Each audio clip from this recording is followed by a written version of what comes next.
এ যুবকের আম্মা জান আমেনা হুজুর বলতে লেগেছে, আমার বাচ্চা দুনিয়া জমিনে আসলে আসার সাথে সাথে এ নওজওয়ানেরা, আমার তোমরা যখন দুনিয়া এসেছিলা মা বলেছিল আমার পুত্র সন্তান, নারী এলে কন্যা সন্তান, কিন্তু আম্মা আমেনা বললেন আল্লাহ পাক আমার পবিত্র রেহেম থেকে একটা নূর দুনিয়ায় পাঠিয়েছে, যে নূরের আলোয় ঘরটা আলোকিত হয়ে গেল, পাক পবিত্র পরিষ্কার অবস্থায়। তুমি আমি এসেছি, শরীরে নাপাক ছিল, রক্ত ছিল। আম্মা আমেনা বলে আমার বাচ্চা ছিল না, আমার বাচ্চা সিজদায় পাক জায়গাতে একটা রাখা হলো, পাক কাপড়ে রাখতে দেরি আমার বাচ্চা কট ফিরে ঘুরে গিয়ে রুকুতে পড়ে সিজদা, আমার বাচ্চা কাট ফিরে ঘুরে গিয়ে এমন কোন সিজদায় পড়ে যায়, আল্লাহ পাকের তারিফ প্রশংসা করে।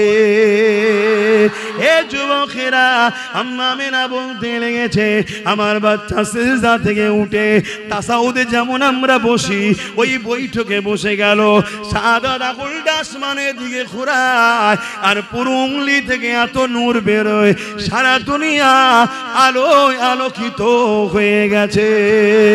আমি আমার বাচ্চাকে কোলে নিয়ে নিলাম, আমার বাচ্চাকে কোলে নিবার পরে আমি দেখতে পেলাম আমার ছাদটা ফাটতে শুরু হয়েছে, যেখান থেকে কুয়াশা ঢুকতে শুরু করেছে, এত কুয়াশা ঢুকেছে আমার ঘরটা অন্ধকার হয়ে গেল, গায়েবী আওয়াজ এসে গেল এই বাচ্চাকে গায়েব করে দাও। আমি চিন্তিত হয়ে গেলাম, আওয়াজ এসে গেল না না এই বাচ্চাকে সমস্ত মখলুকাত ঘুরিয়ে দেখা হবে, কেননা সবাই ইন্তজারে ছিল কবে আখিরি নবী আসবে, এটাই যে সে আখিরি নবী, সবাইকে জানিয়ে দেওয়া হবে যাতে করে পরে না আমার বাচ্চা আমার হাবিবের উপরে ঈমান আনতে অস্বীকার করে। তে আমার নবী পাককে সবাইকে দেখানো হইয়ে দেখিয়ে দিয়ে আম্মা আমেনা হুজুরের কোলে আবার ফিরিয়ে দেওয়া হয়। আল্লাহু আকবার। ইয়া রাসূলুল্লাহ, ইয়া রাসূলুল্লাহ, সেই নবীর উম্মত আমরা কত সৌভাগ্যবান, বলুন সৌভাগ্যবান নয়?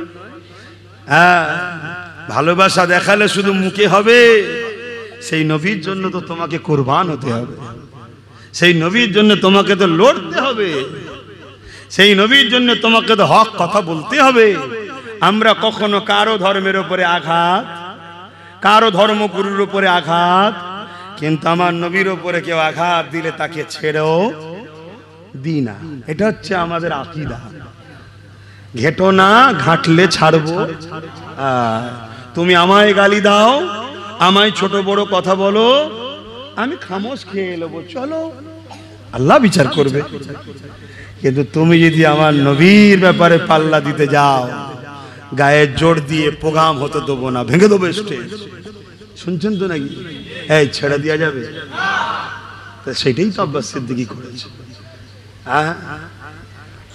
বাপেরা, নওজোয়ান তরুণেরা, এ নবী পাকের প্রেমিকেরা, যে রাসূলুল্লাহর জন্য আমি কোরআন পেলাম, দিন পেলাম, ইসলাম পেলাম, সেই রাসূলুল্লাহকে মুহাব্বত করেন, ভালোবাসে, এটা আমার আল্লাহ পাকের হুকুম।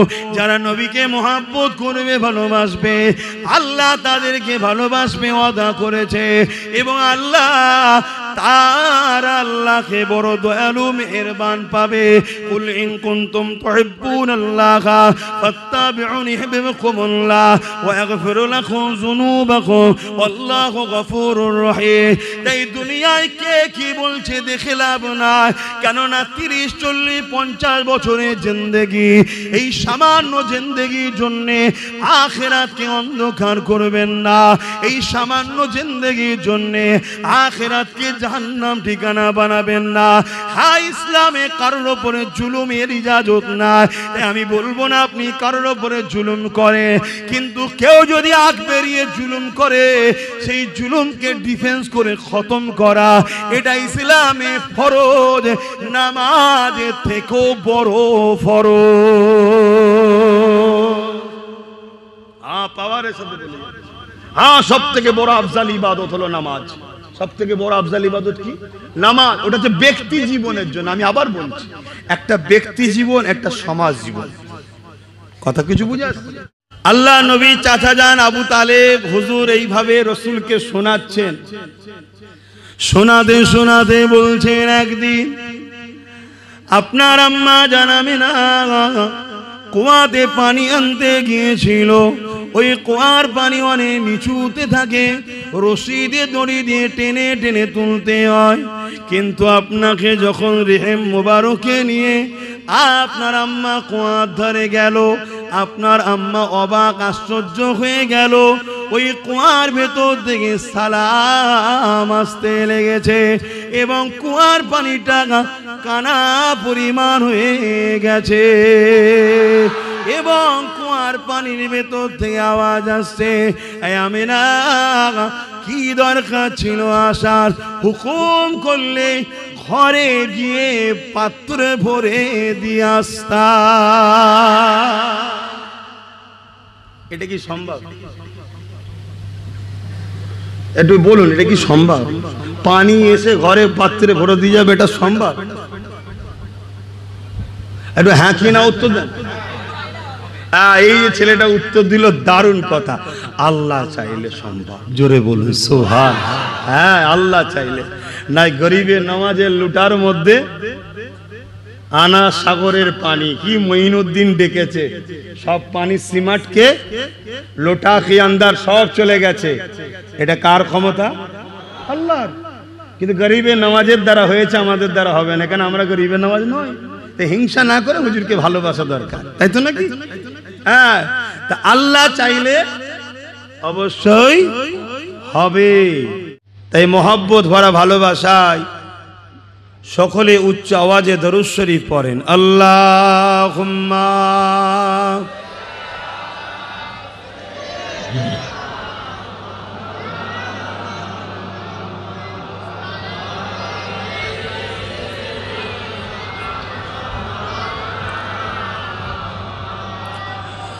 আল্লাহুম্মা সাল্লি আলা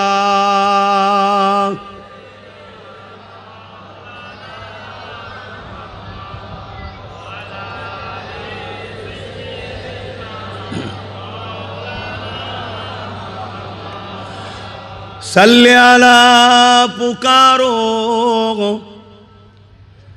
सरकार आ गए हैं। सल्ले अला पुकारो सरकार आ गए हैं। उठो गम के मारो सरकार आ गए हैं। अल्लाहुम्मा सल्ले अला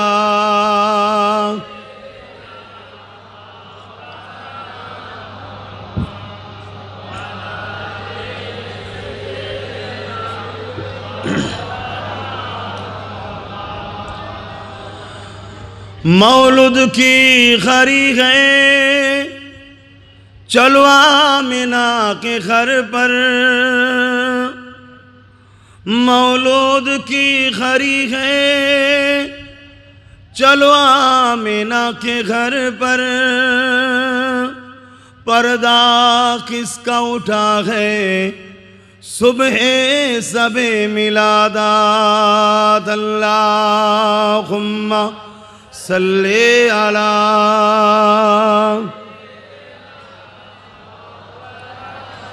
खुशीते पड़ें, खुशीते पड़ें।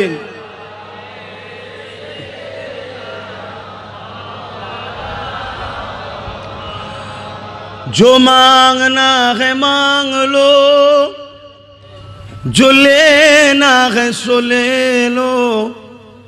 जो मांगना है मांग लो, जो लेना है सो ले लो।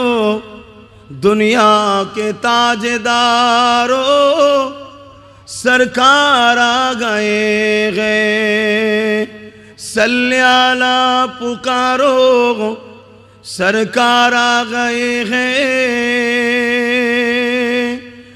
ए गम के मारो सरकार आ गए हैं। अल्लाहुम्मा सल्ले अला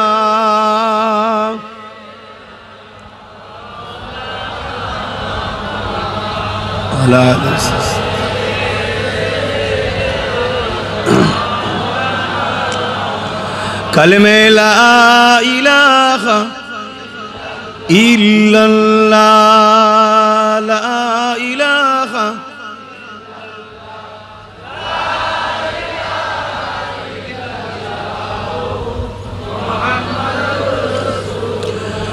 हस्बी रब्बी जल्लल्लाह माफी क़ल्बी खैरुल्लाह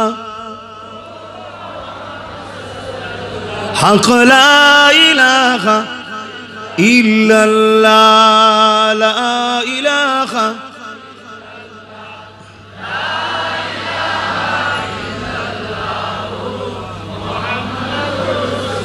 अल्लाहुम्मा सल्ले अला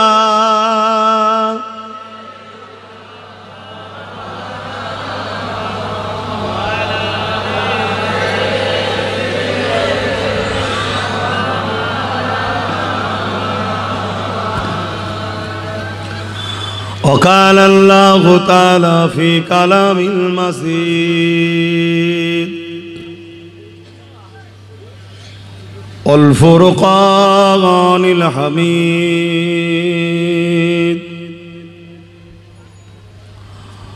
قل بفضل الله وبرحمته ففي ذلك فليفرحوا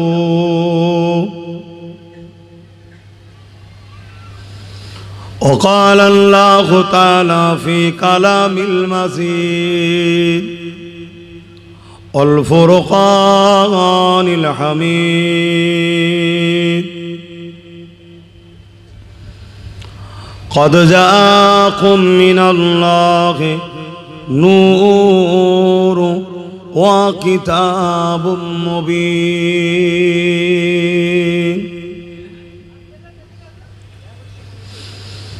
قال رسول الله صلى الله عليه وسلم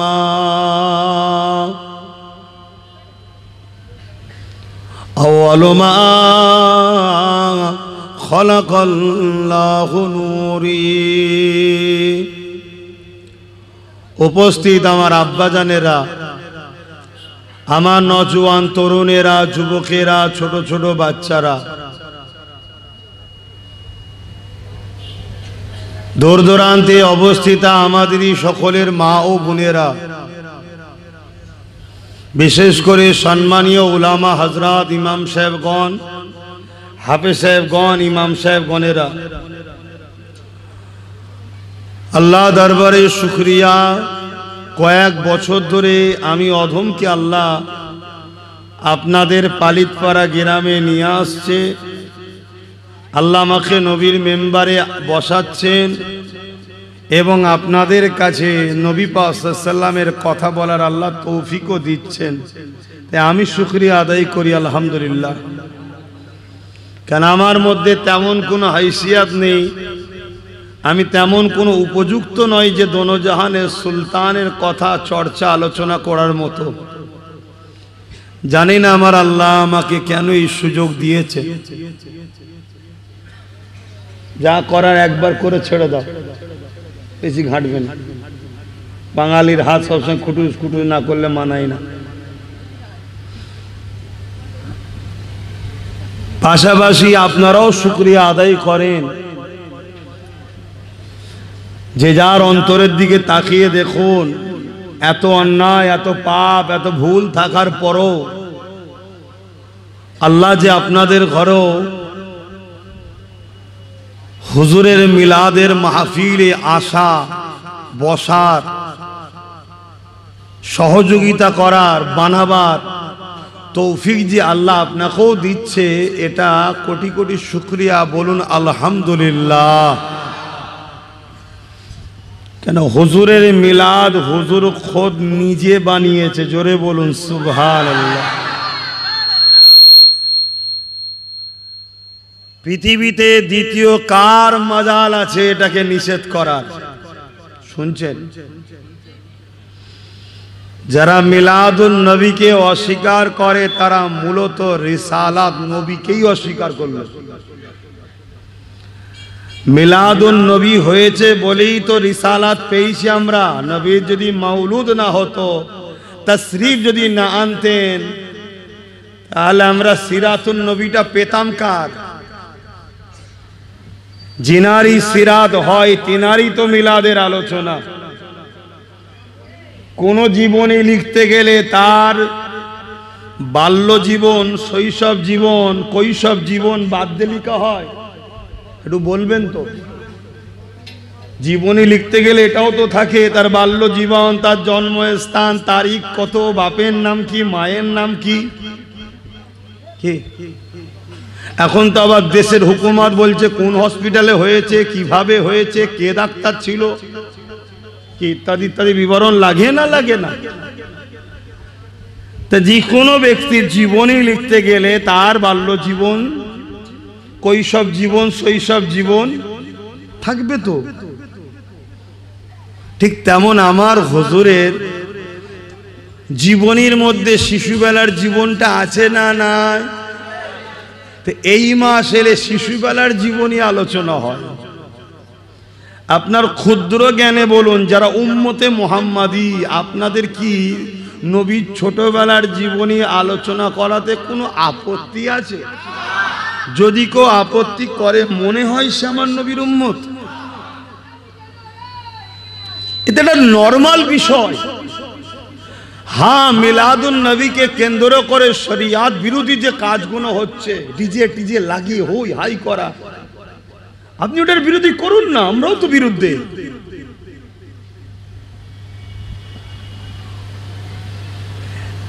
আপনার শরীরের কোনো একটা জায়গায় খারাপ অসুস্থ রোগ হয়েছে বা পচে গেছে, সেটাকে কেটে বাদ দেন না। তা বলে কি গলা কেটে ফেলবেন নাকি? কি গো, গলা কেটে ফেলবেন? তের বেলায় যখন হুঁশ আছে, কেউ যদি খারাপিয়াতটা নিয়ে আসে অবশ্যই পাপ করছে, অবশ্যই অন্যায়। তাদেরকে বুঝাতে হবে জোরাম করো না বাপ, তোমরা সুন্দর করে বড় মাহফিল করো, মানুষকে দাওয়াত দাও, সবাই এসে বসু, ভালো আলেম নিয়ে আসো যে হুজুরের মিলাদ কেন্দ্রিক ওয়াকিয়াগুলোকে সুন্দরভাবে শোনাতে পারবে, যাতে করে এদের দিলে সব ইশকে রসুল তৈরি হয়, আদেবে রসুল তৈরি হয়।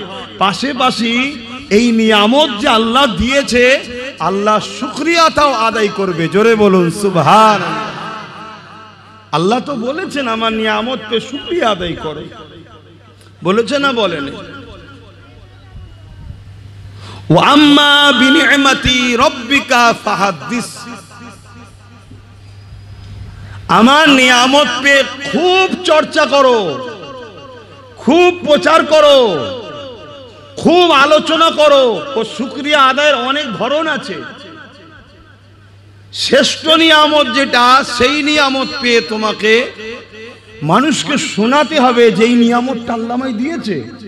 একটা বেটা পেয়েছে আব্বাস সিদ্দিকী, সব জায়গায় প্রচার করছে। কি করি না করিনি? হ্যাঁ করি, আল্লাহ দিয়েছে। তো দোনো জাহানের সুলতান পেয়েছি আমরা। আদম নবী থেকে ঈসা নবী, নবী যিনি, আদম নবী থেকে ঈসা নবীরও নবী যিনি, আল্লাহর বন্ধু যিনি, সেই নবীর উম্মত হয়েছি। এটা প্রচারের দরকার আছে না নাই? এই মাসেই তো পেয়েছি নিয়ামতটা। সারা বছর প্রচার হবে, এই মাসে ডবল ডবল হবে। জোরে বলুন সুবহানাল্লাহ। তাই আমি বলবো আমার ওই সকল ভাইদের যারা ভুল বুঝে আছেন, আসুন আমরা বুঝি, ইখতিলাফ ছাড়ি। কারণ অবস্থা মুসলমানদের ভালো নয়। এখন নিজেদের মধ্যে গুতগুতি করার সময়ও নেই, আর কি আছে নাকি? কিন্তু আমার হুজুরকে নিয়ে যদি আপনারা সমালোচনা করেন, তখন মরণ পছন্দ করি, কিন্তু বন্ধুত্ব পছন্দ করি না। কেন? বাঁচাবার মালিক আল্লাহ, আর আল্লাহ বাঁচাবে তাকে যার উপরে আল্লাহর রহমত হবে, অর্থাৎ হুজুর যার সাথে আছে। জোরে বলুন সুবহানাল্লাহ। কেন আল্লাহ কোরআনে বলছেন ওমা আরসালনাকা ইল্লা রাহমাতাল লিল আলামিন, আমি আমার হাবিবকে তামাম আলমের জন্য রহমত করেছি, দয়া করেছি। আল্লাহর দয়া চেতে চাও, আল্লাহর রহমত ছাড়া নাজাত হয় না, তার মানে হুজুর ছাড়া নাজাত নাই, রহমত ছাড়া কামিয়াব নাই, হুজুর ছাড়া কামিয়াব নাই। জোরে বলুন সুবহানাল্লাহ। তাহলে আল্লাহ কি বললেন, ও আম্মা বিনিআমাতি রাব্বিকা ফাহাদ্দিস, তাহাদিস খোলো, খুলাসা বয়ান করো, খুব প্রচার করো। তাই আমরা প্রচারের মজলিস করেছি, আমরা ঢোল পিটাবার মজলিস করিনি। ঢোল পিটাবাওয়ালাদের বিরুদ্ধে আমরাও তো, যে হুজুরের মিলাদকে কেন্দ্র করে কি তোমরা ধরেছো এগুলো, হই হই করা, উজু নেই আর নেই, নামাজ কাজা কর দিয়ে হই হই করছো, এখন তো আমরাও বিরুদ্ধে। কিন্তু আলোচনা করা যাবে না, এটা দুঃখজনক নয় ভাই? এটা বলা তো অন্যায় হচ্ছে। দ্বিতীয় নম্বর কথা, আল্লাহ পাক কোরআন পাকের মধ্যে বলছেন, কুল বিফাদলিল্লাহি ওয়া বিরহমাতিহি ফাবিযালিকা ফালিয়াফরাহু। হাবিব আপনি বলে দিন, বিফাদলিল্লাহি ওয়া বিরহমাতিহি, আল্লাহর ফজল ও রহমত পেয়ে ফাবিযালিকা ফালিয়াফরাহু, তারা যেন খুব খুশি বানায়। জোরে বলুন সুবহানাল্লাহ, জোরে বলুন। খুশির আরবি কি? খুশি আরবি, আনন্দের আরবি। আল্লাহ বলছে আমার রহমত ও ফজল পে খুব খুশি বানাও, খুব আনন্দ বানাও। তাই হুজুর পে আনন্দের মাহফিল করছি। জোরে বলুন সুবহানাল্লাহ। ঈদে মিলাদুন নবী মাহফিল, কথা বুঝে এসেছে? চলে আসুন। আমার নবী পাক সাল্লাল্লাহু আলাইহি সাল্লাম 40 বছর বয়সে নবুয়াতের এলান শুরু করেছে। কিছু লোক শিক্ষার অভাবে হোক বা জেনে শুনে নবীর বিদ্বেষিত করছে বলেই হোক, এমন প্রচার করে যে নবী নাকি 40 বছর বয়সে নবুয়াত পেয়েছে, অর্থাৎ নবী 40 বছর বয়সে নবী হয়েছে, তার আগে নাকি নবী ছিল না। বলুন নাউজুবিল্লাহ। এই আকীদা যদি কেউ মানে অবশ্যই সে গোমরাহী, পথভ্রষ্ট, 72 জাহান্নামী। কথা বুঝে আসছে? আচ্ছা, এই কথাগুলো আমার বলা কি অন্যায়? তা আমার বাপ ভাইদেরকে জানাবো না? আপনারা ভুল করে জাহান্নামে যান, এটা কি চান নাকি? এখন ধরাতে হবে তো, সব চলছে পুরো পৃথিবী জুড়ে, একটা জিনিসই চলছে, নবী পাক সাল্লাল্লাহু আলাইহি সাল্লামের থেকে আমাদেরকে সরিয়ে দিবা। আর যদিও মহব্বত করে, আপনি কোথায় ছিলেন? আচ্ছা, আমি ভাবলাম তো ইমাম সাহেব চলে গেল নাকি। বসেন। আল্লাহ সুস্থ রাখেন, ভালো রাখেন, নেক হায়াত দারাজ করেন। যখনই এসি ভাইয়ের সঙ্গে দেখা হয় এই ওসিলা একটা। কি বলছিলাম? আল্লাহ পাক নবী 40 বছর বয়সে নবুয়াতের এলান করেছে। মোটেই নবী 40 বছর বয়সে নবুয়াত হয়েছে এমনটা বলা জিহালাত, গোমরাহি, ধ্বংস, ইসলাম থেকে বেরিয়ে যাবে। কথা মাথায় থাকবে।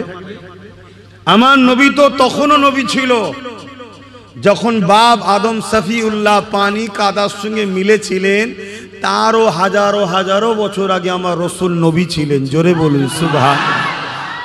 কোরআনে একটা সূরা আছে, সূরাটার নাম হলো ইয়াসিন। বিসমিল্লাহির রহমানির রহিম। ইয়াসিনুল কুরআনিল হাকীম ইন্নাকা লামিনাল মুরসালিন। আচ্ছা তো নাকি এই ইয়াসিন নামটা কার? আমার নবীর। ইয়াসিন মামানা, হে আমার ইয়াসিন শোনো। আল্লাহ তাকে শোনাচ্ছে কোরআনে হাকিমের আমি কসম করছি। তাহলে যদি না থাকে তাহলে ডাকছে কাকে? তখনও আমার নবী আল্লাহর কুদরতি কাছে নবী ছিলেন, নাম ছিল ইয়াসিন। জোরে বলুন সুবহানাল্লাহ। হাই কুরবান যাক সেই নবীর উম্মত আমরা, সেই নবীর উম্মত আমরা। নিরাশ হয়েও না উম্মত, জান্নাত যাব ইনশাআল্লাহ। কিন্তু হুজুরের সঙ্গে দুশ্মনী করে ফেললে সব বরবাদ। হযরতে জিবরাইল আলাইহিস সালাম একদিন আমার নবীর দরবারে আসলেন। আল্লাহ নবী জিজ্ঞাসা করছে, জিবরাইল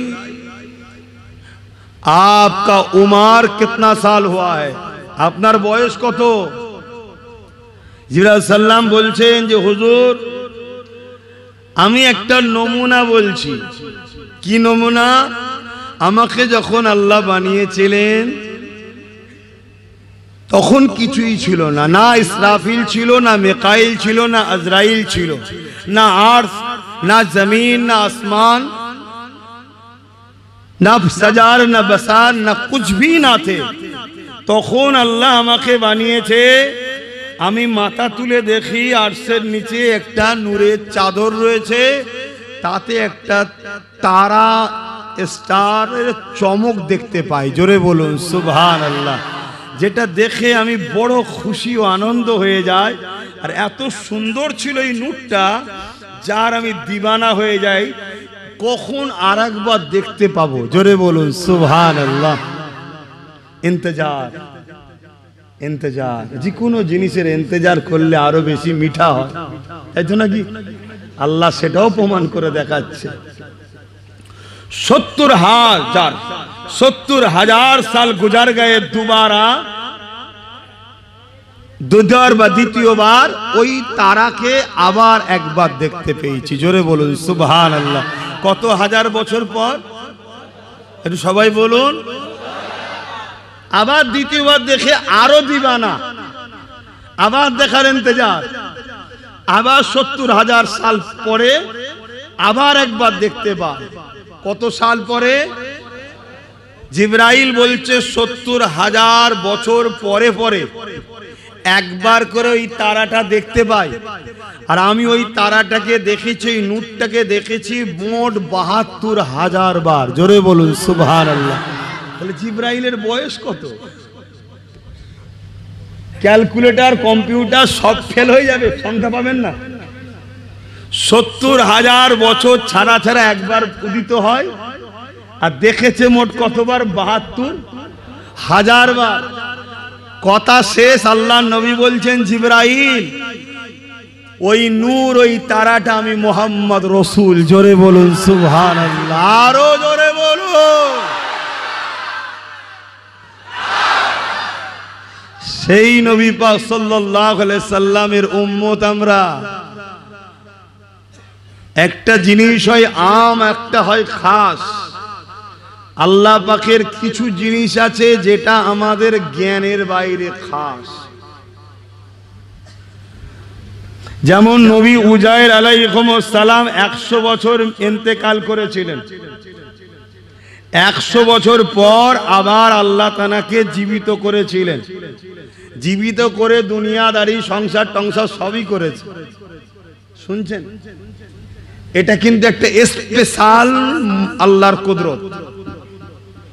তো দুনিয়ায় যত আল্লাহ নিদর্শন পাঠিয়েছে, যত সুপার সুপার আল্লাহর কুদরত, রহমত, নিয়ামত আছে, সবকিছুকে যদি এক পাল্লায় রাখো, আর এক দিলে যদি 12 রবিউল আউয়ালে আগত মুহাম্মদ সাল্লাল্লাহু আলাইহি সাল্লামকে এক পাল্লায় রাখো, হুজুরকে পাওয়া যে নিয়ামত, হুজুর যে পাওয়া বরকত, হুজুর যে পাওয়া আমাদের জন্য নসিব, বাকি সব নিয়ামতের পাল্লার থেকে এই নিয়ামতের পাল্লা ভারী হয়ে যাবে। জোরে বলুন সুবহানাল্লাহ।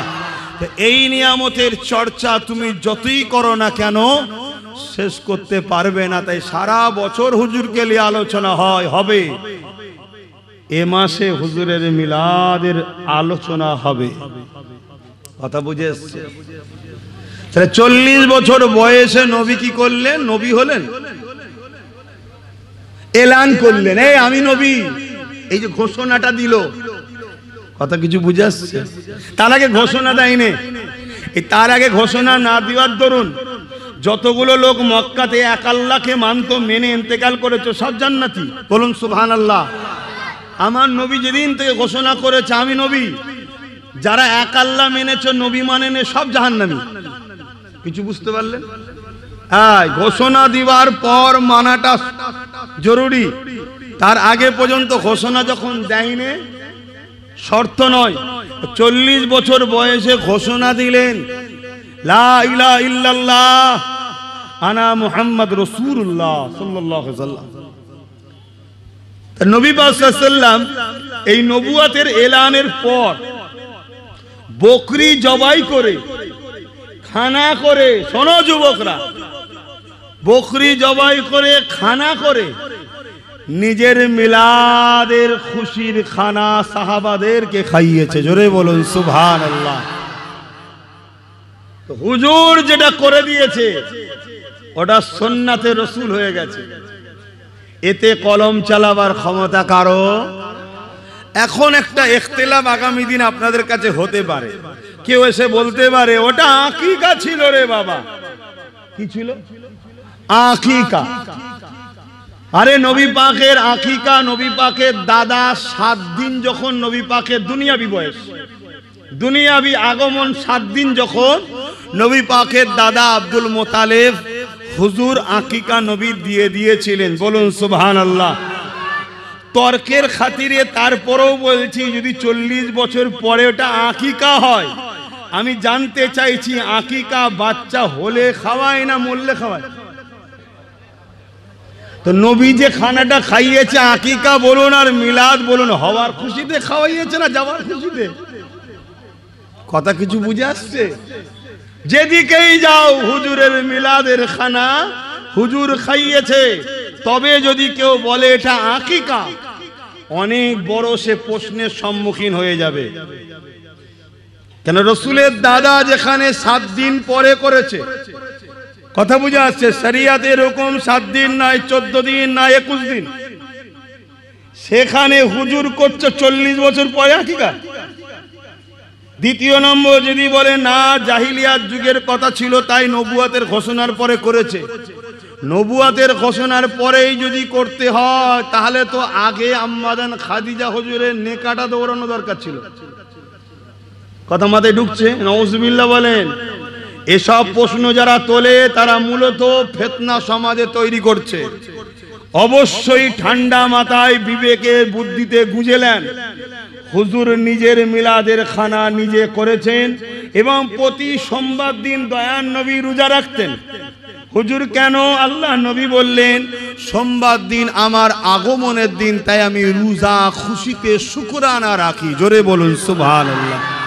আমরাও এত বড় মাহফিল করছি আল্লাহর শুকরিয়ার প্রশংসা করে খুশি আনন্দের মাহফিল করছি। জোরে বলুন সুবহানাল্লাহ। আর একটু আগিয়ে চলেন, নবী পাক সাল্লাল্লাহু আলাইহি সাল্লামের চাচা যান আবু তালেব, তিনি ওয়াজ করছেন আমার নবীর কাছে। একদিন আমার রাসূলকে বলছেন, মুহাম্মদ সাল্লাল্লাহু আলাইহি সাল্লাম, আমি আপনার সম্বন্ধে সব জানি, আপনি যে কত বড় নিয়ামত আমি সব জানি। কি করে জানলেন চাচা? তোমার আম্মা আমাকে সব শুনিয়েছে। এবারে শুনতে চাইলেন হুজুর কি কি শুনিয়েছে। আবু তালেব হুজুর শোনাচ্ছেন, যখন তুমি তোমার আব্বার পেশিনা থেকে তোমার আম্মার পবিত্র রেহেমে আসো, তোমার আম্মাকে হাজার হাজার নবী আলাইহিমুস সালাম রাসূলগণ এসে, নবীরা এসে, পয়গম্বররা এসে তোমাকে, তোমার আম্মাকে মুবারকবাদ ও সালাম জানাতো। জোরে বলুন সুবহানাল্লাহ। আপনার আম্মা বলেছেন ঘরের দেয়াল দরজা সবাই আপনার আম্মাকে সালাম দিত আর বলতো আমেনা রে তুমি বড় সৌভাগ্যবান। জোরে বলুন সুবহানাল্লাহ। রাসূলের চাচা আবু তালেব ওয়াজ করছে, হুজুর শুনছে, শুনছেন তো? তাহলে নবীর নিজের মিলাদ নিজেও শুনছে যে আমার কি কি ওয়াকিয়া ঘটেছে। হুজুর কি জানতেন না? সবই জানতেন, কিন্তু এই সিলসিলাটা জারি করছে, শোনাটাও সুন্নতে রাসূল হচ্ছে। জোরে বলুন সুবহানাল্লাহ। এই যে আমরা শুনবো এটাও শোনাটাও সুন্নতে রাসূল, বলাটাও সুন্নতে রাসূল। কেন? আল্লাহ নবী মিম্বার শরীফে দাঁড়িয়ে নিজের বিষয়ে সাহাবাদেরকে লক্ষ্য করে বললেন আমি কে? সাহাবা হুজুররা তো বড় চমকে গেলেন। সাহাবা হুজুর আর আমাদের মতো ছিল না ফটফট উত্তর দেওয়া, তারা সব সময় নিরাপদে থাকতেন। আল্লাহ ও রাসূল ভালো জানে। বলুন সুবহানাল্লাহ। যে কেন হুজুরের কি উদ্দেশ্য হুজুর জানে। এখন আমি কিছু বলবো আর টক্কর হয়ে যাবে হুজুরের সঙ্গে, এটা বিয়াদবি হয়ে যাবে। আয় হায় হায় কি আদব করতো সাহাবারা, আর আমাদের আদব কোথায়? এখন গায়ের জোর দিয়ে নবীর মেম্বার ভাঙতে আসছে। নবী দিবস হবে, মেম্বার ভাঙতে আসছে, এরমও চলছে সমাজে, মুসলমান করছে। এই মুসলমানগুলোকে মোমেন ভাবেন না মুনাফেক ভাবেন? একটু আওয়াজ দেবেন না? আর এই মুসলমানগুলোকে যদি আর একটু কিছু ভাবা যায়, অসুবিধে আছে? আবার পেস্টিজে লাগে। যাক, আগে চলেন বলছি। তো ভাইরা আমার, আল্লাহ নবী চাচা যান আবু তালেব হুজুর এইভাবে রসুলকে শোনাচ্ছেন। শোনাতে শোনাতে বলছেন, একদিন আপনার আম্মা জানাবে না কুয়াতে পানি আনতে গিয়েছিল। ওই কুয়ার পানি অনেক নিচুতে থাকে, রশি দিয়ে দড়ি দিয়ে টেনে টেনে তুলতে হয়। কিন্তু আপনাকে যখন রেহেম মোবারকে নিয়ে আপনার আম্মা কুয়ার ধারে গেল, আপনার আম্মা অবাক আশ্চর্য হয়ে গেল। ওই কুয়ার ভেতর থেকে সালাম আসতে লেগেছে এবং কুয়ার পানিটা কানা পরিমাণ হয়ে গেছে এবং কুয়ার পানির ভেতর থেকে আওয়াজ আসছে, আমিনা কি দরকার ছিল আসার? হুকুম করলে ঘরে গিয়ে পাত্রে ভরে দিয়ে আসতা। এটা কি সম্ভব? একটু বলুন, এটা কি সম্ভব? পানি এসে ঘরে পাত্রে ভরে দিয়ে যাবে, এটা সম্ভব? একটু হ্যাঁ কি না উত্তর দেন। এই যে ছেলেটা উত্তর দিল, দারুণ কথা। আল্লাহ চাইলে সম্ভব, জোরে বলুন সুবহান। হ্যাঁ, আল্লাহ চাইলে। নাই গরিবের নামাজের লুটার মধ্যে আনা সাগরের পানি, কি মঈনুদ্দিন ডেকেছে, সব পানি সিমাটকে লোটা কি আন্দার সব চলে গেছে। এটা কার ক্ষমতা? আল্লাহর। কিন্তু গরিবের নামাজের দ্বারা হয়েছে, আমাদের দ্বারা হবে না। কেন? আমরা গরিবের নামাজ নয়। তো হিংসা না করে হুজুরকে ভালোবাসা দরকার, তাই তো নাকি? হ্যাঁ, তা আল্লাহ চাইলে অবশ্যই হবে। কেন হবে না? আর একটু বলি। আল্লাহ নবীর কাছে একদিন একটা অমুসলিম আসলো, এসে আল্লাহ নবীকে বলছে, আপনি নবী দাবি করেছেন, তা আপনার কিছু মোজেজা দেখান। মানে তৎকালীন সময় অমুসলিমরাও জানতো নবীদের দ্বারা অলৌকিক ঘটনা ঘটে, আর আজকালকার মুফতিরা অলৌকিক ঘটনা মানতে, হায় রে কপাল। তো এসে বলছে, আপনি দেখান। আল্লাহ নবী তাকালেন, দেখলেন দূরে একটা বড় গাছ রয়েছে। আল্লাহ নবী বলেন, ওই গাছটাকে যে তুমি বলো যে মোহাম্মদ রসুল ডেকেছে। খুব মন দিয়ে শুনবেন। যাও, ওই অমুসলিমটা গেল, গিয়ে বলছে, আল্লাহ নবী তোমাকে ডেকেছে। সে তো যেতে যেতে অনেক কিছু ভাবছে, এটা কি করে হয়, আর হয় হ্যান ত্যান, ইটা সেটা দুনিয়ার যা ভাবা ভাবছে। কিন্তু তার তো কৌতূহল হয়েছে, সে জানে যদি সত্যি নবী হয় তাহলে কিন্তু গাছ আসবে। আর আজকাল মুফতি মৌলানা নবীর শান মর্যাদা মানতে কি আফসোস, কি দুঃখ। তো ওই মানুষটা গিয়ে বলল, মুহাম্মদ সাল্লাল্লাহু আলাইহি ওয়াসাল্লাম আল্লাহ নবী তোমাকে ডেকেছে। ব্যক্তি বলছে, গাছ যেমন লড়ে, কোন ভূমিকম্প কম্পন যেমন হয়, বা গাছ লাড়া দিলে যেমন লড়ে, বড় গাছ পুরো কাঁপতে কাঁপতে তার গোড়া থেকে যত কি বলে শেকড় টেকড় রয়েছে সবকে টেনে তুলে জমিনের ওপর দিয়ে যেমন আমরা হেঁটে যাই, ও ঘিসড়ে ঘিসড়ে ঘিসড়ে ঘিসড়ে হুজুরের কদমে গিয়ে সেজদায় পড়ে যায়। জোরে বলুন সুবহানাল্লাহ। আল্লাহু আকবার, আল্লাহু আকবার। হে যুবক, তোমার নেতার কথা শোনো, শোনো তোমার নেতার কথা।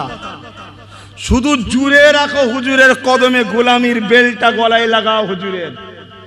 আল্লাহ জাত পাকের কসম করে বলছি, তুমি জান্নাতে যাবে ইনশাআল্লাহ।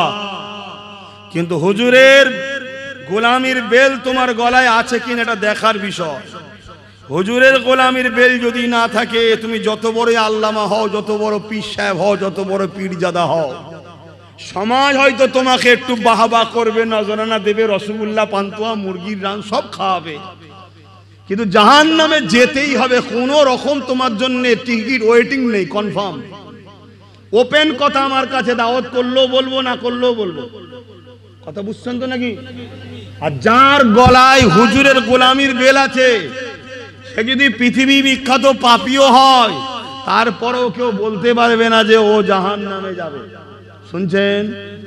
হতে পারে আমার আল্লাহ ওকে বিছানায় ফেলে ওর পাপ মাপ করিয়ে বা পরিবর্তন করিয়ে এত ভালো বানিয়ে দেবে যে মরতে দেরি, ওর জন্য জান্নাতের ফেরেশতা আসতে দেরি হবে না। জোরে বলুন সুবহানাল্লাহ। বিনিময় হলো গোলামে মুস্তাফা সাল্লাল্লাহু আলাইহি সাল্লাম। মাথায় রাখো। তো আমার এখানে প্রশ্ন, গাছ নবী ডাকবে, গাছ আসবে, এটা সত্য কথা, এটা অসম্ভব কিছু নয়। গাছটাকে যে বলছে কে, তার মুখের কথা গাছ শুনলো কি করে? সে তো অমুসলিম। এটা ওলি বলে বা নবী বলে আলাদা কথা, ভালো করে বুঝবেন। আর তার কথা শুনে হু হু করে আসছে কেন? কার মুখ, কার কথা বড় কথা নয়, কার পক্ষ থেকে ডেকেছে বড় কথা। অতএব কে তোর নবী দিবসে আসবে বড় কথা নয়, কে প্রোগ্রাম করছে বড় কথা নয়, কি বলবে বড় কথা নয়। মেম্বারটা বাঁধা হয়েছে ঈদে মিলাদুন নবীর নামে, এতে স্পষ্ট করা, এর বিরোধী করা, এর বিরুদ্ধে রাত জেগে ষড়যন্ত্র করা, বারবার ফিতনা লাগিয়ে বন্ধ করার প্ল্যান করা। যে মুসলিম নামধারী করবে সে বেঈমান মুনাফিক ছাড়া দ্বিতীয় কিছু হতে, আওয়াজ দেবন, হতে পারে না। নবীর মেম্বারে এসে কেউ যদি ভুল বক্তব্য দেয় তার জন্য সে দোষী হবে। তার জন্য মেম্বারকে মিটাবার পরিকল্পনা করলে হয় না, তাকে মিটিয়ে দাও। শুনছেন না শোনেন? এরম ষড়যন্ত্র হচ্ছে না, হয়নি? হ্যাঁ, আমি বলবো লাস্টে খুলে দিয়ে যাবো আপনাদের কাছে। ধৈর্য আছে তো নাকি? পিছনের ভাইগুলো বলছি, শোনার ক্ষমতা আছে তো নাকি? আলহামদুলিল্লাহ। সব জায়গায় আপোষ চলে। বাপকে গাল দিয়েছে, মাথা হ্যাট করে নেবো। মাকে গাল দিয়েছে, চলো আল্লাহ বিচার করবে বলে ছেড়ে দেবো। রসুলের বিরুদ্ধে কিছু প্রতিরোধ করতে যাবে, মিটাতে যাবে, প্রয়োজন হয় ঝাঁপিয়ে পড়বো, সাহাবা হুজুরদের সুন্নত পালন করে দেবো। কথা মাথায় ঢুকছে না? ঢোকেনি? কোনো কথা নয়। তখন কোন রকম নিয়ম কানুন, ড্রেস, ব্রেক ট্রেক কিচ্ছু আর চলবে না। ওখানে সব হাত পার করতে হবে। শুনছেন তো নাকি? আর ওখানে যে বলবে আমি হুজুর মানুষ কি করি বলতো, আমি মলিশাম মানুষ কি বলি বলতো, আমার গায়ে দাগ লেগে যাবে, জানতে হবে বদমাই এখনো 2 নম্বর আছে, 1 নম্বর হতে পারেনি। আমার কথা স্পষ্ট। ইমাম মালিক বলছে নবীর বিরুদ্ধে কথা হলে লড়াই করো, যদি লড়াই করতে না পারো বেঁচে থাকার থেকে মরে যাও। কথা মাথায় শুনছেন না শোনেন? বাকি সব জায়গায় কম্প্রোমাইজ করা, পদ অবলম্বন করা, বিভিন্ন কৌশল অবলম্বন করা, সব কিছুর জন্য অনেক ফেসিলিটি আছে, ছাড় আছে। সেটা নবীর ব্যাপারে কোন রকম গুঞ্জাইশ, এই আওয়াজ দিয়ে বলুন, কোন রকম গুঞ্জাইশ চলবে না। এক সাহাবী একদিন এক হাতে ধারালো অস্ত্র আর এক হাতে কাটা মাতালে হুজুরের দরবারে এসে হাজির। আরে দুনিয়াকে মারো, কে কি বলছে না বলছে বাদ দাও তো, অত দুনিয়ার খাই না, দুনিয়ার দিকে চলবো আমি। এ কথা ঠিক না বেডি? অত কাউকে দেখার সময় নেই। আমার বাড়িতে খেতে না পারলে কেউ সে দেখে নাকি? আমি বিপদে পড়লে কেউ পাশে দাঁড়ায় নাকি? আমার মুসিবতে কেউ খোঁজ নেয় নাকি? কিয়ামত দিন আমাকে কেউ ডেকে নিয়ে যাবে নাকি? তাহলে অত দুনিয়া করো কেন? অত কথা তার কথা ভাবো কেন? হুজুরের ব্যাপার এলে কোনো কথা চলবে না। শুনছেন তো? আমি এই লাইনের লোক ভাই, মিশতে পারলে মেশো, না মিশতে পারলে কেটে বড়, কোনো অসুবিধা নেই। পাগলা টাগলা লোক আমি, কথা বুঝে আসছে? তবে এক একজন এক একটা জিনিসের পাগল হয়। কেউ নেতা হবার পাগল হয়, কেউ পদের পাগল হয়, কেউ গাড়ির পাগল হয়, কেউ নারীর পাগল হয়, কেউ পয়সার পাগল হয়, কি কেউ বেঈমান নেতার পাচাটার পাগল হয়। তবে আমি আলহামদুলিল্লাহ, আমার আল্লাহ শুকরিয়া, কোটি কোটি শুকরিয়া, আমি আমিনা লাল ও আহলে রসুলদের গোলামি করার পাগল। ব্যাস, কথা ক্লিয়ার। যার ভালো লাগবে লেবে মিশবে, যার ভালো লাগবে না চলে যাবে, তো কি আছে? আল্লাহ নবী জিজ্ঞেস করছে কার মাথা? আমার আব্বার। কার মাথা? আমার আব্বার। সে কি গো, কি হয়েছে? হুজুর বারবার আপনার বিরুদ্ধে কথা বলে, বারবার আপনার বিরুদ্ধে কথা বলে। আমি প্রায় বোঝাই যে তুমি মানোনি আলাদা কথা, আমার নবীর বিরুদ্ধে বলুনি, আমি ভালোবাসি। তুমি মানোনি আলাদা কথা, আমার নবীর বিরুদ্ধে বলুনি, বারবার বলি। হুজুর শোনেন, আজকে হাতের সাথে তরোয়াল ছিল, ঝেড়েছি, দুটো টুকরো করে দিয়েছি। আল্লাহ নবী বললেন যাও ফেলে দিকে যাও। কি বললেন শুনছেন আমি কি বলছি? হুজুরের পরে বাপ মা, হুজুরের আগে নয়। সিদ্দিক আকবর বসে আছে, বাপ আবু কুহাফা, বাপ কি নাম? আবু কুহাফা, এখন রাদিয়াল্লাহু তাআলা। হুজুরের নিয়ে কথা হচ্ছে আর মতনৈক্য দেখা দিয়েছে। সিদ্দিক আকবর বুঝাচ্ছে আব্বা আপনাকে সম্মান করি, এটা আমার নবী শিখিয়েছে, কিন্তু আমার নবীর বিরুদ্ধে আপনি বলছেন, এটা বলবেন না। এই কথা কাটাকাটি চলছে, এদিক দিয়ে হুজুর এসে ঘরে ঢুকে গেছে। আবু বকর সিদ্দিক দেখেনি, আর যেই একটা বড় কথা বলেছে এক চড়াং করে চড় বেঁধে দিয়েছে বাপের গালে। শুনছেন আমি কি ওয়াজ করছি? আমি কি ওয়াজ করছি শুনছেন? আপনারা এখন অনেক দুনিয়াদার সেকুলার হতে পারেন যে এটা কি করে হয়, এটা কি করে হয়, গরিবের মাল ঝেড়ে খাবার সময় হুঁশ থাকেন, এটা কি করে হয়, এটা কি করে হয়? আল্লাহ নবী বললেন আবু বকর, যেই বলেছে চমকে উঠেছে হুজুর আবু বকর সিদ্দিক, হুজুর আপনার কদমে আমার জানমাল কুরবান, হুজুর বিয়াদবি মাফ করবেন। তোমার বাপ হয়তো গায়ে হাত তুলে দিলেন, হুজুর মাফ করবেন, যদি হাতে অস্ত্র থাকতো মেরে দিতাম, আপনাকে ছাড়া আমি কিচ্ছু বুঝি না। আল্লাহ খুশি হয়ে গেলেন, জোরে বলুন সুবহানাল্লাহ। কথা খুব ভালো ধরে শোনেন, হুজুরকে শুধু লিডার হিসাবে, নবী হিসাবে দেখবেন না, অবশ্যই লিডার, নেতা, নবী। হুজুর হলো ইনসাফ, হুজুর হলো ইনসানিয়াত, হুজুর হলো মানবতা। কথা বুঝে আসছে? হুজুর হলো মুক্তি, হুজুর হলো কল্যাণ। অতএব ইনসাফকে কখনো মিটানো যায় না, ইনসানিয়াতকে মিটানো যায় না। আজকে কোথায় আমাদেরকে নিয়ে চলে যাচ্ছে ভাবুন। সেই নবী পাক সাল্লাল্লাহু আলাইহি ওয়াসাল্লামের আগমনের মাসে কি কথা বলতে গিয়ে চলে গেল, হ্যাঁ ওই গাছটা এসে হাজির হয়েছে। এটা অমুসলিম হুজুরের নাম বলেছে, এসে হাজির। হায় হায় হায় হায়। আর আজকে মুসলমান হুজুরের নাম শুনেও সেখানে বসতে চাই না, ভাবতে হবে। তাই কোরআন বলল মুনাফিক হচ্ছে সব থেকে নিকৃষ্ট, জাহান্নামে যাবে। তাহলে একজন অমুসলিম যদি নবীর নাম লিয়াতে গাছ চলে আসে, নবীর আম্মা যদি বলে পানি, মুহাম্মদ রাসূলের মা বলছি, সাইয়্যিদুল মুরসালিন রেহেম মুবারকে আছে, আসো, পানি আসবে না? মদিনা মক্কার মানুষেরা আমার আম্মা আমেনাকে দাঁড় করিয়ে রাখতেন, আম্মা আমেনাকে হুজুরকে দাঁড় করিয়ে রাখতেন, মা আপনি দাঁড়ান, আপনি চলে গেলে পানি নেমে যাবে, আমাদেরকে রশিদে তুলতে কষ্ট হবে, আপনি দাঁড়ান, আমরা পানিটা তুলে নিই। জোরে বলুন সুবহানাল্লাহ। এভাবে বিভিন্ন কথা আবু তালেব হুজুর শোনাতে লেগেছে। আল্লাহ নবী দাঁড়িয়ে দাঁড়িয়ে শোনেন, বলতে বলতে বলতে লেগেছে, ইয়া রাসূলুল্লাহ হাবিবাল্লাহ, এবারে আমি একটা জিনিস নিজে চোখে দেখেছি, শুনিনি কারো থেকে। কি চাচা যান দেখেছেন? আপনাকে একদিন চাঁদনি রাতে খোলা আকাশের নিচে শুইয়ে দেওয়া হয়েছে, আমি আপনাকে দেখার জন্য আগিয়ে আসতে লাগলাম, হঠাৎ করে আসমানের দিকে নজর পড়ল, আকাশে চাঁদটা দ্রুত জমিনের দিকে নেমে আসছে। এই দৃশ্য দেখে আমি হতভম্ব হয়ে রুকে গেলাম। আমি দেখতে লাগলাম ওই চাঁদটা গিয়া গিয়েছে আপনার শরীরের উপরে পড়ে যাবে, এত কাছাকাছি চলে এসেছে।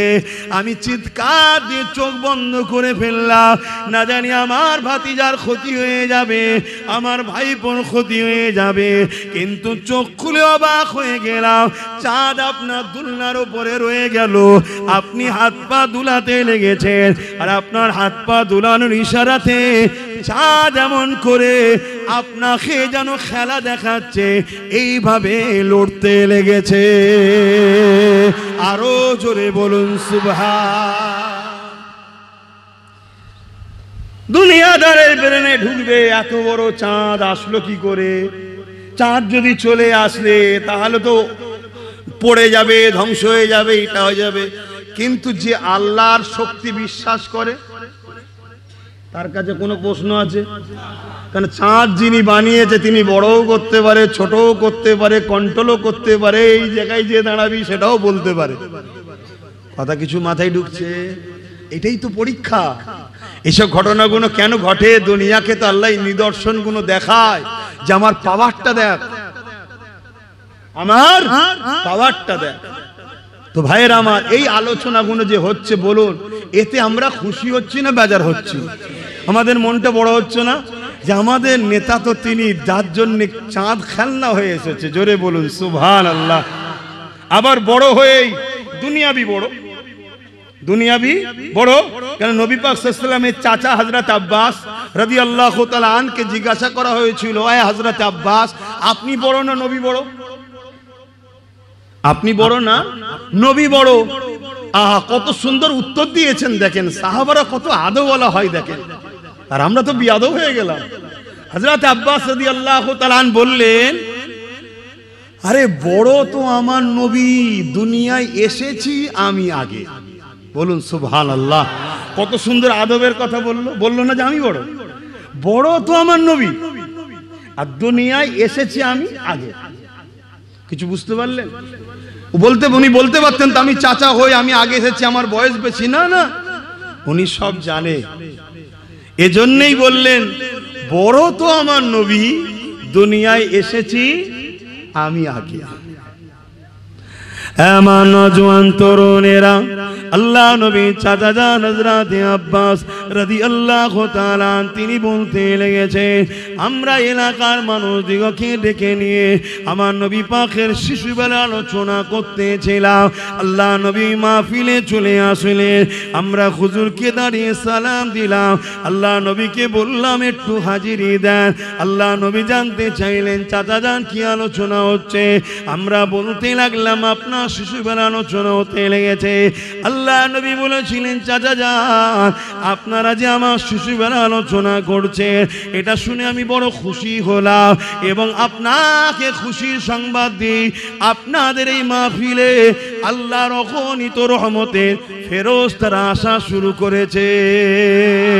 শুধু তাই নয়, আমার উম্মতকে জানিয়ে দেবেন কিয়ামত পর্যন্ত যে গ্রামে, যে মহল্লায়, যে পাড়ায়, যে ঘরে আমি রাসূলুল্লাহ আমার মিলাদের আলোচনা হবে, অর্থাৎ আমার শিশুবেলা আলোচনা হবে, আমার মাউলুদের আলোচনা হবে, আমার দুনিয়ায় উপস্থিতি হাজিরি আলোচনা হবে।